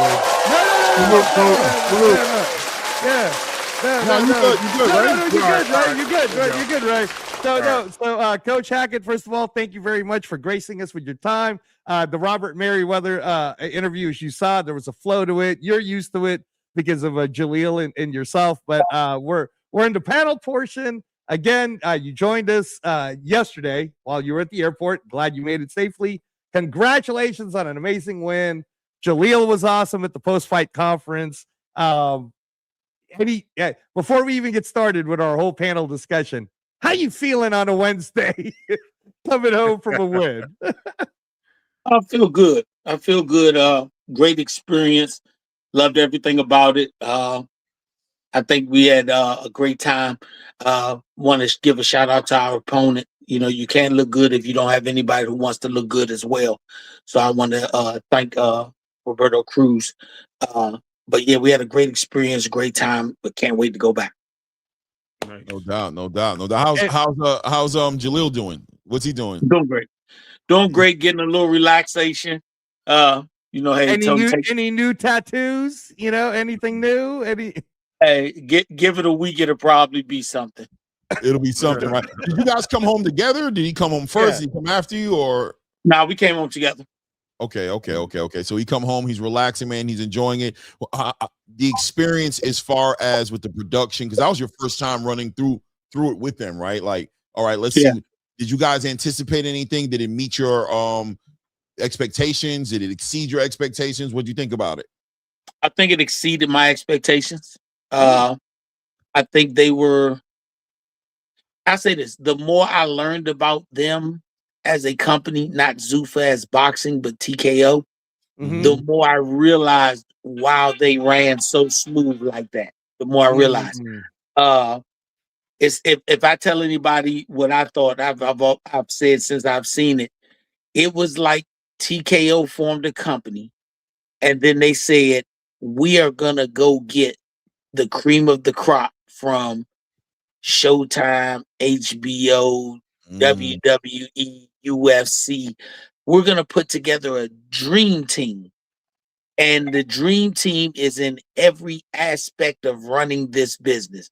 If Showtime had the greatest guys that did camera work, we want those guys that do camera work.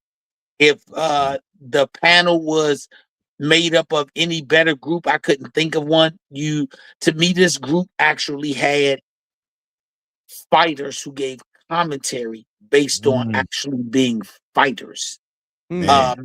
Max Kellerman's great. I think he gives excellent commentary. But to have Andre Ward and his level of intellect when he speaks spoke to the boxing side. I think Max Kellerman did a great job of giving play-by-play color commentary because that's what he does. He does an excellent job with that.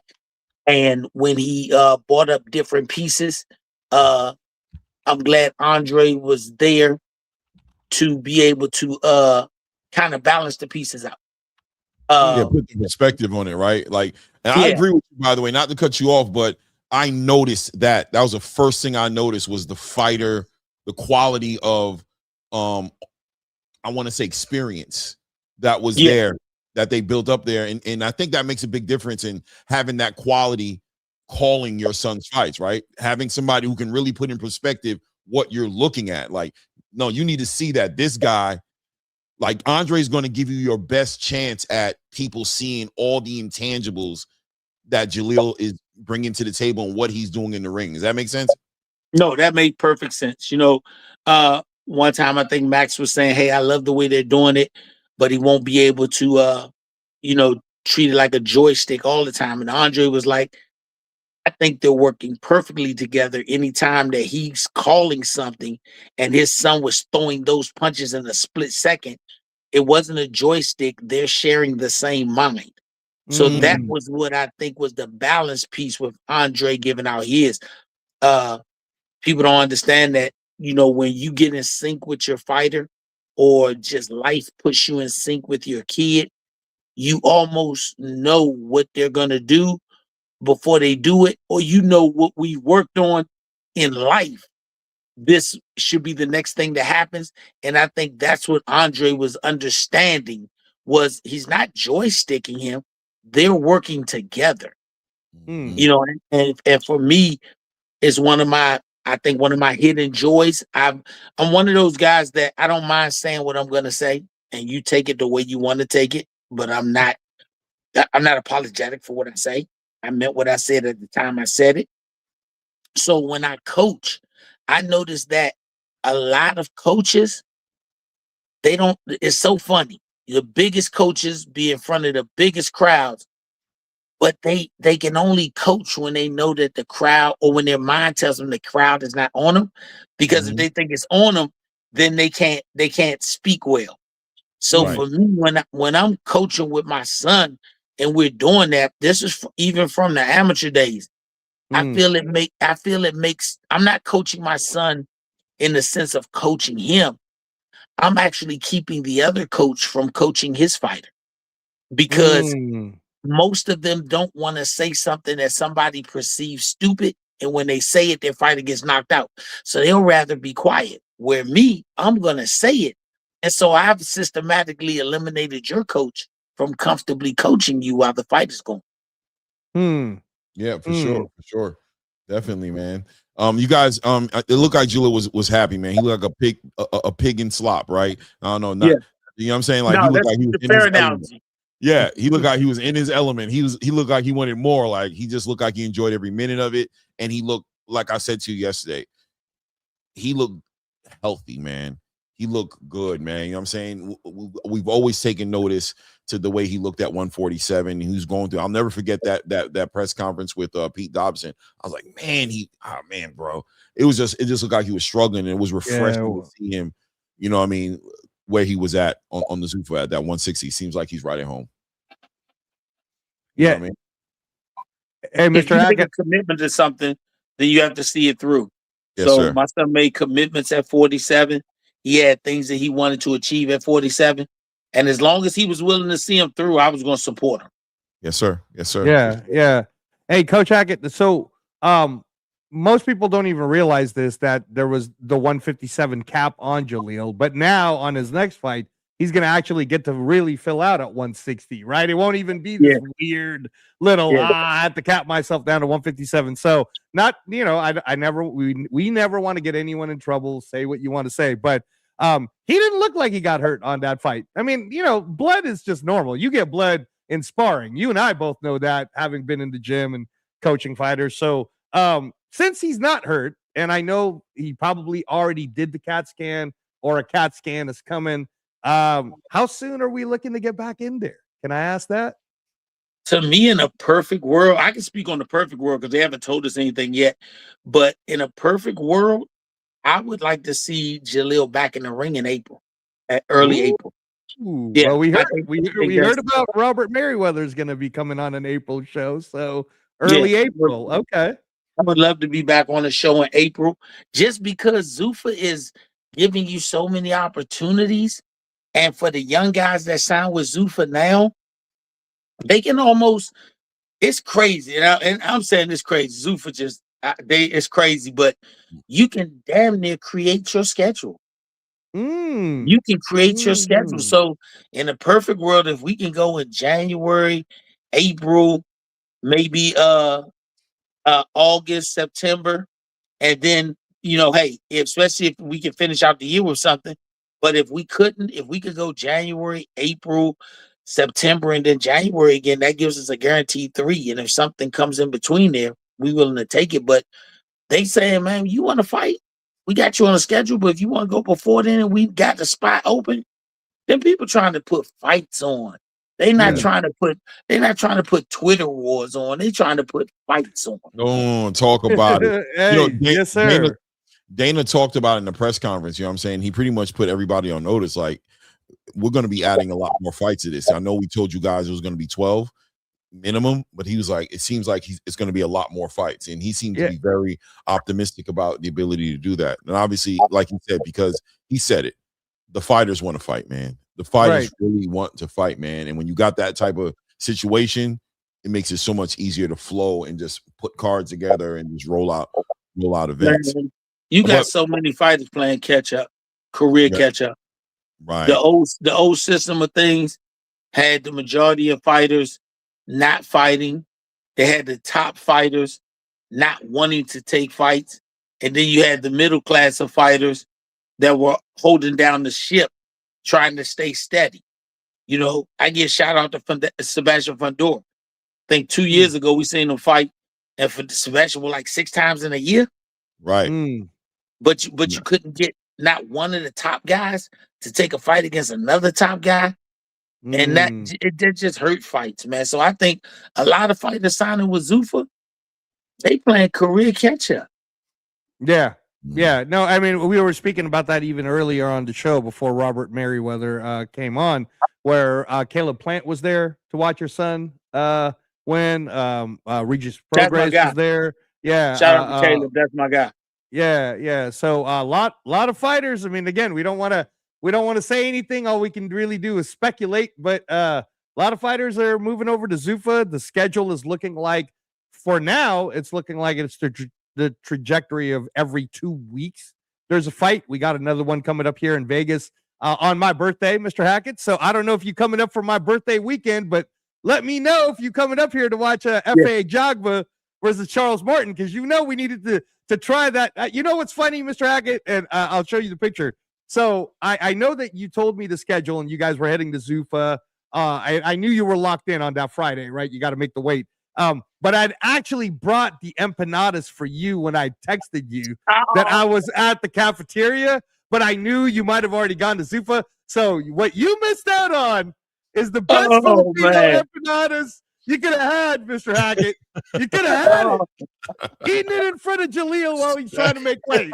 Hey, man, you might have made Jaleel bite me, man. You've been out there like, go ahead, man. Keep running, man. What you doing? Don't look at me, man. You looking great, man. You looking great. You keep staring at me, bro. That ain't gonna help you. Ain't gonna help you stay on weight. You need to focus on what you're doing. I'm focused on what I'm doing. But so look, Mr. Hackett. I mean, listen, man.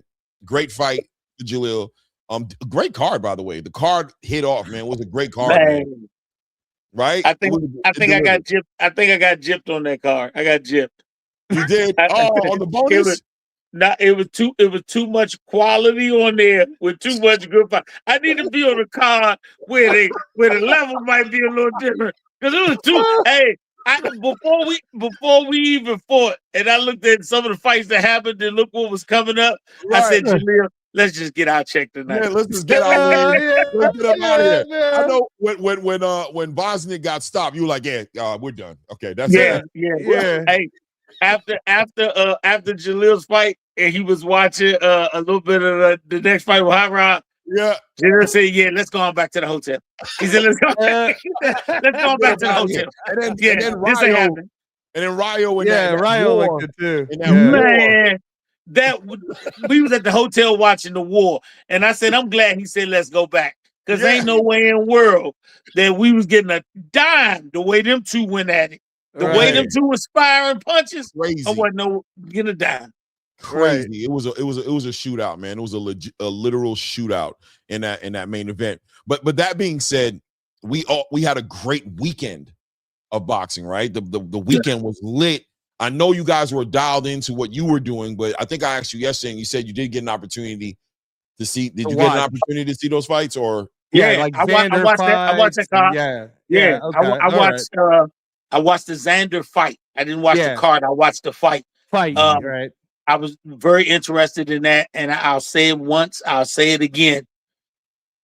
Jaleel Hackett and Xander Zayas at 160, belt or no belt. That's going to be fireworks. I think the emergence of ZUFFA is going to make all of the dream fights for the young guys really happen. So I really was interested in that fight. Shout out to Xander. He's now the unified champion. And to me, he takes the number one spot at 154 as the best fighter. He has 2 of the belts. And so I had to give him that spot. Hope he can get that third belt, which they're talking about he's going to try and get by the end of the summer. I guess Bob's really showing that, hey, I give my guys a chance to be great.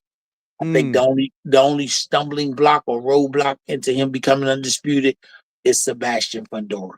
And Fundora he's a big problem for anybody he fights. So, I hope he cleans up that division. I hope, God willing, we get to do what we got to do, and Xander come up to 160, and we can get it on. And if he doesn't feel like fighting us at 160 because he isn't completely fair to it, I don't mind fighting him at fit. I was 57, 58 for him. I think that's the young mega fight for these young guys. That's the young mega fight. Xander doesn't have any fear of fighting anybody. Jaleel doesn't have any fear of fighting anybody. And I think for them, they could kick the door in on the next young guys who are willing to take chances to be great. Right. Shout out to Mill City in the building. Mill, what's good? Said, what's up, fellas? Congrats to Hackett on his ZUFFA debut. I told you a month ago they had plans for Xander Zayas. Yeah, Mill, man. Mill, that's my guy, man. So you saw the Xander fight, and obviously some personal interest in there because Xander, I agree with you, by the way, number one spot right now, 154. You just got to give it to him. Somebody's gonna have to take him off that throne. We're not just gonna keep playing that game, man. That kid is just amazing. Youngest unified champion in the game right now. What'd you think about the Shakur? Did we speak? I don't know how much. I can't remember what we spoke about yesterday, but I'm gonna go back. No. Mr. Hackett, we mainly spoke on yours and congratulations to you a little bit because it was a very short time. So, but before we do the Xander, you also saw the Bakram and Kelly fight, right, Mr. Hackett? Okay. Yeah, sure did. Yeah, sure did. And so that we our whole subject yesterday, as you were on the plane, was the 154 division is completely turned around now. I had a whole soliloquy on like me or not, but Xander Zayas is the best 154 pounder, and everybody's got to go get him now. When you saw Kelly and Bakram, both Clay and I had predicted that if there was going to be an upset, it would definitely be the Kelly fight. Kelly gets the upset. Is Kelly boots? Is that what you want to see? Where are you at with Josh Kelly now, Mr. Hackett?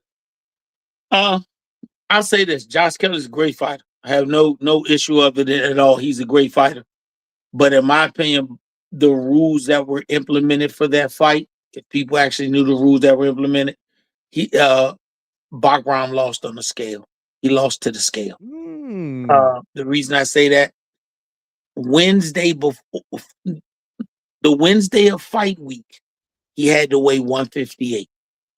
Okay. The Friday, he had to weigh 54. And then Okay. Saturday morning, he couldn't weigh any more than 64. If you go back to Monday, when they faced off, when he had the hood on, he looked small. He looked small. And when a guy is used to saying, the night before I have to weigh in, I'm going to take off 12, 15 pounds.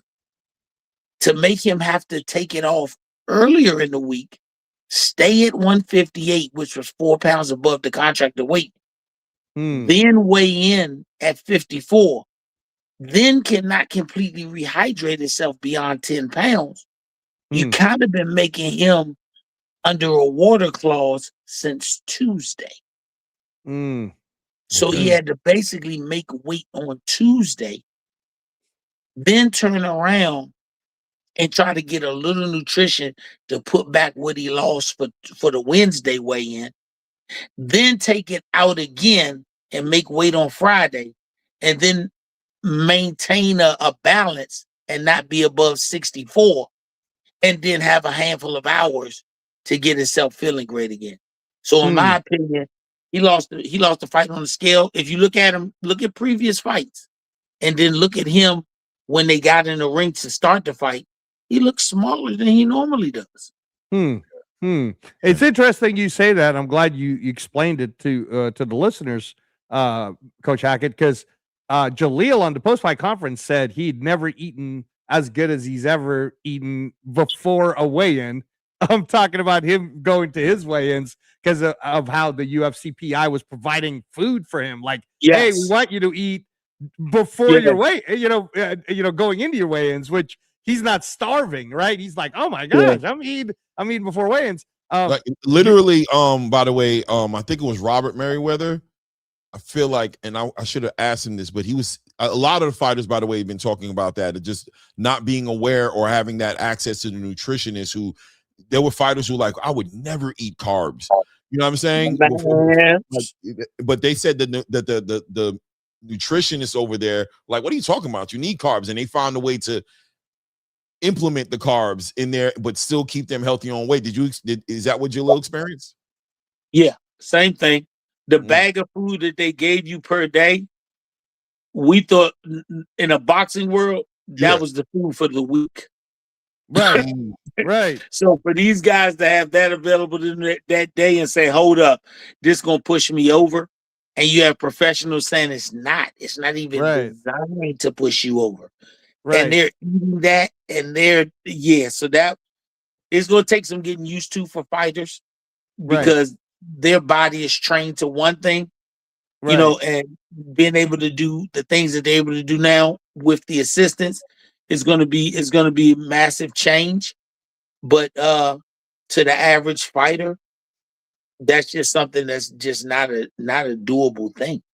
Right. And the reason why I want to ask this question, Mr. Hackett, is, do you now think that Bachram is no longer beholden to any of the 4 sanctioning bodies? Is he someone that we could see in ZUFFA? I think anybody is somebody you could see in ZUFFA, including world champions. I don't take world champions off the block, because it's so much going on in boxing that when you look at what ZUFFA is doing and what you look at the normal state of boxing, was just totally unfair. But now you have something to balance the unfair. I'll give an example. I use Meriwether. He got his bonus. He got everything. He made more money in an undercard fight than Diego Pacheco made on his last fight. Ooh. And that's not me saying it. If you remember, the California Commission put the numbers for that whole card out. About a month ago, they put the whole numbers out. He made more money than Pacheco, and Pacheco was the main event. Man, so when Pacheco fought Kevin Lele Sajo, which was an extremely hard 12-round fight, He got Robert 153,000. Merryweather III just won more money for a 6th rounder on his 10th fight than someone who's already a world champion contender. Wow. And Wow. I mean, it's interesting that you bring that up because we just watched Diego Pacheco walk out of a bid, right, to fight Hamza Sharaj for a vacant WBC title. Well, WBO Why you title. think he walked out? Why you think he walked out? That's what I was gonna say. Somebody on his team already told him, do you know this kid Meriwether made more or just as much money as you in his fight? And they want us to do what? Right. That's why I was literally going to go with it. I was no. going to say, it's interesting you said that because he just walked out of that bid and everybody's wondering what. And, you know, it's so funny because on a surface level, not having that inside knowledge that you have, boxing fans are going to jump right into the first bag, right? Diego's scared of Hamza. He don't want to fight Hamza.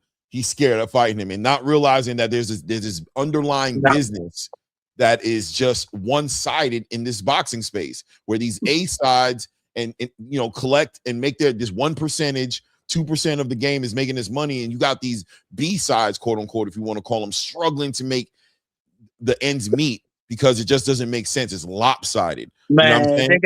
they got boxers out here feeling like TLC. You watch a TLC documentary, they said we made $10 million, but we only walked away with 50 grand each. Had boxers feeling like TLC out here. I mean, if you just look at what ZUFFA has done in the short span where they are making other fighters rich. Just think, Bam got an offer from Matchroom. Yeah, that's right. That's right. Bam got an offer. Right. Right after he got his offer, ZUFFA made him a larger offer, and Eddie matched it. Yeah. If that was the case, why Eddie ain't just offering that off the break? There you go. Hey, so speak to him, Mr. Hackett. So ZUFFA made Bam a richer man. Shout out to Bam and his team for getting that money. They might have ultimately signed back with Matchroom, but Matchroom had to come off of money that they had no plans on spending. Right. To keep Bam. Right. Diego Pacheco. Somebody with sense in his team said, Bam got more money. These kids got more money. You got less money. But they talking about you going to purse bid. This is my feeling on purse bid. When you see purse bids happen, it's for a title fight. You have two promotion companies most of the time dealing with it, the challenger and the champion. I'm not as mad at the challenger's company. That's not my issue. My issue is if I bust my ass for you and I win a world title and I signed a contract that you want to hold me beholden to, what is the job of a promoter? To promote my fight. And if you choose to let my fight go to purse bid because you don't think I'm worth the money that you would have to spend, then I think every world champion whose fight goes to purse bid but they have a promoter immediately comes a free agent if his promoter does not win the purse bid. Because you did not promote my fight. You let my fight go to purse bid, so I should also have the ability to be a free agent immediately because you still want your piece of the money even if another promoter wins the bid. I pay you to promote me. So if your job is to promote me and you didn't promote me, then you in essence breached the contract. There's no language in the contract that says purse bid. If I'm a champion, your job is to promote me, not let me go to purse bid. So if you don't win the purse bid, then in that case, I should be free to go wherever I want to go. That minute that the new purse bid was announced to the other promoter. When they don't want to promote your fight, it's 90% of the time is because you're a fighter who has a mandatory purse from your promoter. They owe you $4 million, $5 million, and they don't think that your fight is worth that because they're going to lose money. Right. So they let it go to purse bid, and you get the percentage based on the purse bid. But they still get their percentage of what they're supposed to get from that. So if that's the case, I should be free to go. I Mr. should be Hackett, free. I'm so glad you're saying this because we started the show where me and Clay were playing like devil's advocates against each other, and I was playing the part of the casual fan of not understanding. I don't understand, why would Devin Haney need the partner when he's the guy that should be hunted by everybody? And you're really putting into light this whole that way the sanctioning bodies work, right? And this purse bid idea, and most importantly, what you're saying. What's a promoter's job? To promote the fight. So Right. if you're not promoting the fight, isn't Why am I that breach of paying? contract? Right? Yeah, Isn't that's that breach breach. of contract, right? The IBF, the WBA, the WBC, and the WBO are not beholden to any fighter. They're not. You hold their belt, then you hold their belt. If you lose the belt, you lose the belt. Your promoter is beholden to you just as you are beholden to the promoter. So if I'm responsible for upholding my part, why shouldn't you be responsible for upholding your part? Right. If you can promote my fight and I lose and I signed a 5-fight deal with you, but you could drop me after the first fight I lose, then why shouldn't I be able to drop you at the first time you send my fight to purse bid? I should have the same right to drop you. I should be able to go out there and I can see what the free agent market hold for a champion. Don't try and send me out there with no belt. Let me go test the market as a champion. And if you want to re-sign me, yesterday's prices, not today's prices.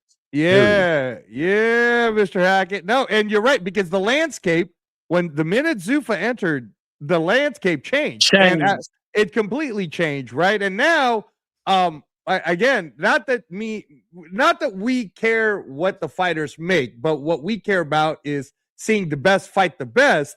But hearing so many ZUFFA managers, coaches like yourself, fighters telling us how they're being treated almost as if they were in an NFL team, we're like, why wouldn't you go? And me and Clay have had these private conversations where it's like, man, I mean, why wouldn't a world champion go? So it feels so good, Mr. Hackett, for you to validate that. Why would it be impossible for Virgil Ortiz, for example, to come to ZUFFA? And ZUFFA ain't standing in the way of no big fight. That's the biggest misconception. ZUFFA is saying if you're a Jaleel Hackett, we'll put you on ZUFFA. You show us that you are the goods, and you can move your way up to a ZUFFA title, which puts you in the top 10 of Ring Magazine, which could position you to fight anybody who's also in that top 10 in a potential Riyadh card. They didn't say that you weren't able to fight big fights. They just gave you a new path to get there. If you're a current world champion and you have a belt and you still want to fight the biggest fights for you, you might be on ZUFFA for a regular fight. But if they got a big fight against a top guy, you be in Riyadh. That BS they talking about fighters making $20,000 for fighting championships or whatever. That's BS. It's been BS. Them contracts clearly state if you get an opportunity to fight on something big, whether it's Ring or ZUFFA, they negotiate. Then those people we had to negotiate whatever the situation is. They're not keeping nobody from making money. They encouraging you to make money. They're encouraging you. Please come get some money. You want to fight? You willing to fight the top guys? This is going to clear out the metrosexuals of boxing. Those guys who do not want to fight nobody, but they got enough of a fan base to where the fan base can make promoters keep giving them layups and getting money. It's eliminating that. A ZUFFA champion, I use Conor McGregor. If you look at his record, Conor McGregor's combat fighting record is 22-6. He's 10-4 in the UFC. That's right. Conor McGregor was one of the most financially prosperous guys in the UFC. Right. With 6 losses. Right. Six losses. So Right. a ZUFFA guy, he might lose fights. Jalil could win a ZUFFA title, but in the road to winning a ZUFFA title, he could lose 2 more fights. Right. Now he would be a 12-3 guy, but he lost to 2 guys who were highly qualified. Then he wins the title, and you get him an opportunity to fight. Just use an example, not down in my guy, a Xander Zayas, who let's say he doesn't fight anybody else but the right people. Mm-hmm. I'm going to back my guy that got more scratches on his armor because I know he's tested different. Right. He's tested different. I know none of these other promoters are investing into the fighter. You are a independent contractor who just happens to work with Top Rank or whoever it is, Matchroom. Whereas ZUFFA, you're part of the family network, and we want to see you be at your best. That's why you can use the performance center that look like a damn college campus. The only thing I can tell people, the average person, if you ever saw Enter the Dragon, where they went to the island and Bruce Lee was fighting up, that's what the performance center reminds you of. Like they got they got a building where they building cyborgs. Where they building. That's what they're doing, though, Coach. They're developing and that's what intrigues me so much about ZUFFA from a fan's point of view, right? Like you guys have your points that it impresses you on, right? But you're a fighter. I'm not a fighter. You know what I mean? You're training a fighter. But from the outside looking in, trying to see American boxing be on top again, to see our fighters getting gold medals at the Olympics again, to being the standard for boxing again, it's going to take a company with a vision like what I see Dana's doing. We're going to invest in the fighters, nutrition, recovery, activity, development, competition. We're going to create, and I keep telling everybody, in the next 3 to 5 years, and probably sooner, the pound for pound best fighter in the world will be a product of this system. Because it's just going to be, like you said, cyborgs, superhumans, super athletes. It's going to be the best version of everything, and they're going to get better because of the matchmaking. They're just going to develop it, and their records might not be undefeated, but they're going to be the baddest mother walking the planet. It will be that guy. When you get in the ring with that guy, he might be 20 professional fights, 3 losses. He's finna beat your ass. I tell you like this: if you put Sugar Ray Robinson, Floyd Mayweather, Sugar Ray Robinson, Sugar Ray Leonard, and Marvin Hagler and Tommy Hearns, you take those 4 fighters and you match up your 4 undefeateds of today's era, and just using 4 guys I know are undefeated. I don't make no mistakes. Right. Andre Ward, Floyd Mayweather Jr., Shakur Stevenson, Terrence Crawford. Bud Crawford. If you compare those guys, if you ask them to compare each other, they're gonna say we're all great. If you ask the casual, they're gonna say, "Oh, the 4 that are undefeated." Right. They won't look at Sugar Ray Robinson knocked out 178 people. That part they don't see. He knocked out 178 people. That's more than probably 4 fighters combined had fights. He had more knockouts than fights. But they'll say, man, he had 19 losses. Did you hear me say he knocked out 178 people? Right. Yeah. Right. Yeah. Right. So that's what I'm looking at. ZUFFA guys may be tested. Let me tell you the mental stress that comes off of you. The mental stress that comes off of you and your family, and I'm using my family as the example. There's no stress if you go out there and fight a hard fight and lose. You ain't worried about tomorrow morning you're waking up and your promoter, who didn't tell you, but they told the media, we dropped him.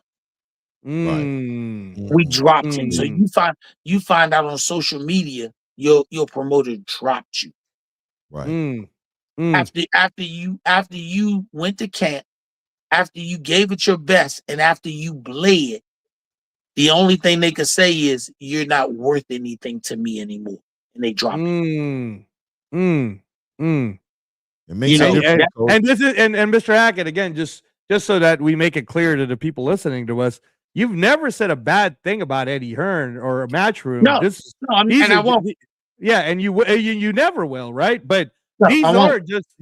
are just facts of things. Like these are I'm just just these are if just somebody facts. if somebody sends a video to Eddie Hearns or anybody else and they say that I'm not giving a fact, these are I just understand. facts.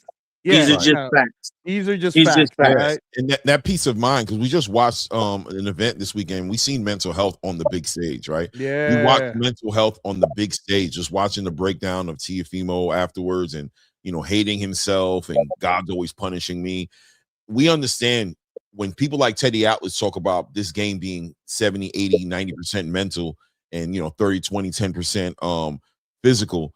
We understand the value of peace of mind in a sport like this for a fighter who's developing and trying to challenge himself and be the best. It seems like for a moment here, fighters were just protecting their O's, right? Scared to put their O's on the line and in the same time stifling their growth, right? Because they couldn't get in the ring with the best fights because they kept trying to strategically move around the competition and still get to the promised land and be a legacy fighter.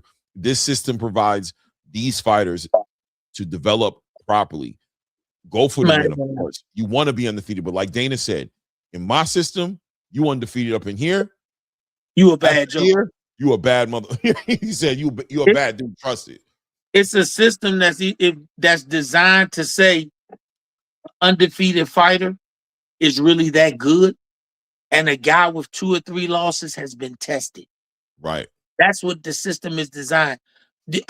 I can't think of the guy's name that Boots fought his first fight with Matchroom in Philadelphia. I cannot think of his name. He was supposed to fight him, David and the guy had to withdraw from the fight, and they had to get. I think Avenesia was the replacement. That guy, I can't think of it. Oh, I know you're talking about. What's his name? Oh my God, he's. I apologize to that man. But yeah, the eye injury. Yes. Oh yeah. He's from Canada. Oh, why am I forgetting this? Yeah, I can't remember his name. Cody Crowley. Cody Crowley. Cody Crowley. Yeah. How many people remember the mental stuff he went through? How many people remember his dad committed suicide because he felt he let his son down with this boxing shit? Yeah. Do you know how much stress that is on a man to know I gave my best, and when I gave my best on one particular night, it wasn't good enough, and my father felt that he let me down, and he took his life? These promoters, this is stuff I want the promoter to think about when, with the stroke of a pen, after you just lost, he drops you. Right. That's the one thing that they're taking away with that. Right. Zoop the same fight. Yeah, Zoop the same fight. Guys, this is about that time for me. I'm not gonna lie. So we can wrap it up with our last statements. I gotta go to work. I'm not even. Oh man! Oh man! No, but Mr. Hackett, Mr. Hackett, we want to thank you because the whole title of today's episode is "Good Business," and you've really shared the good business that's happening in the entire sport of boxing right now, and you've been through it with the Mayweathers and shedding light on the other business, and shedding light on what that was like versus shedding light on ZUFFA boxing and what Dana White and the TKO group is doing. So thank you, Mr. Hackett. Thank you very much. Yeah, I appreciate you. And listen, we're back on here on Thursday. We'll be back on here. I'm thinking you're coming on. Right? I don't think I'm on. I think Jalil's on. Yeah, it's Jalil. Yeah, we're gonna do a Jalil Hackett one at 3 o'clock. He'll be our guest. So yeah. But but Mr. Hackett, we would definitely, if you're free, like when we do the panel discussion, we would love to have you back, because you really shed a lot of light on a lot of things that people need to hear. I'm available for you guys anytime. My thing is, God has blessed me and my family. Me and my wife, we are still actively working. Our family is doing very well.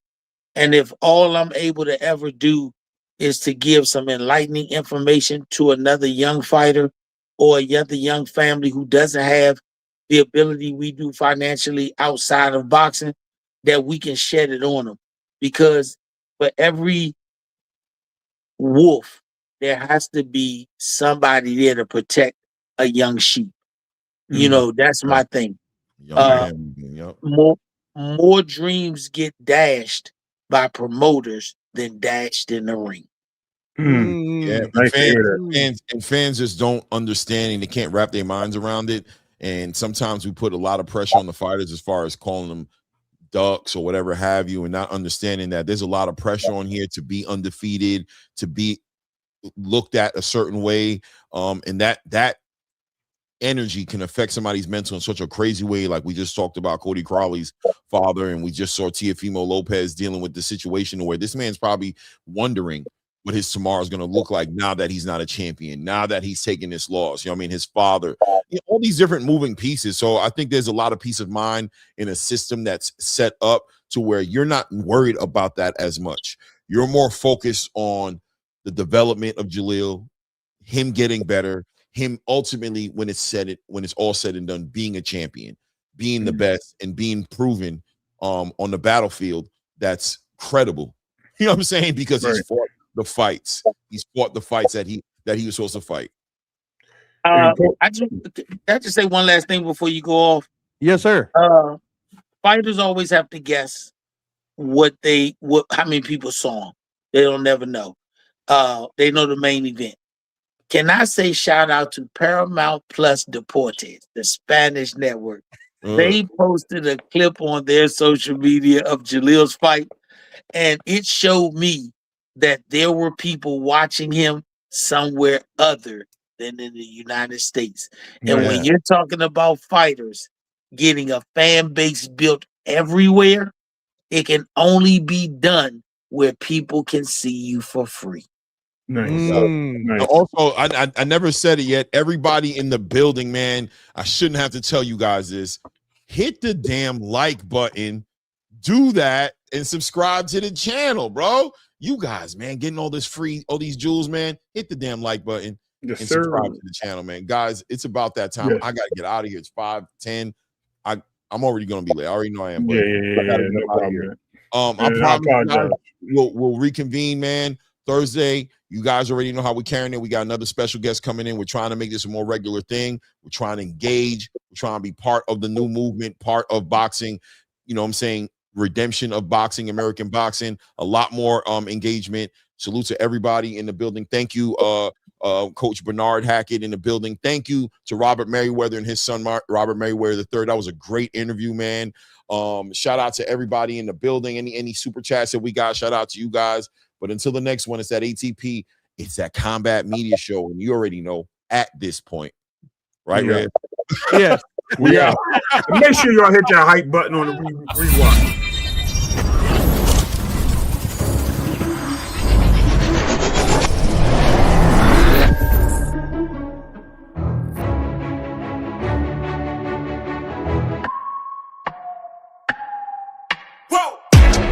I would make it this far, they hated, they never believe me. Yeah, I would never drop the ball, I know I make it look easy. Yeah, Mayweather with the defense. I don't care what a critic gotta say, I got them picking up the pieces. That to me, you really playing with your life, I'm about to come and run it all back. I'm the new era, about to snap back, you ain't fitting for it, cause you all cap like. Hold up, I shoot my shot, wait, hold up. I'm really about to run this.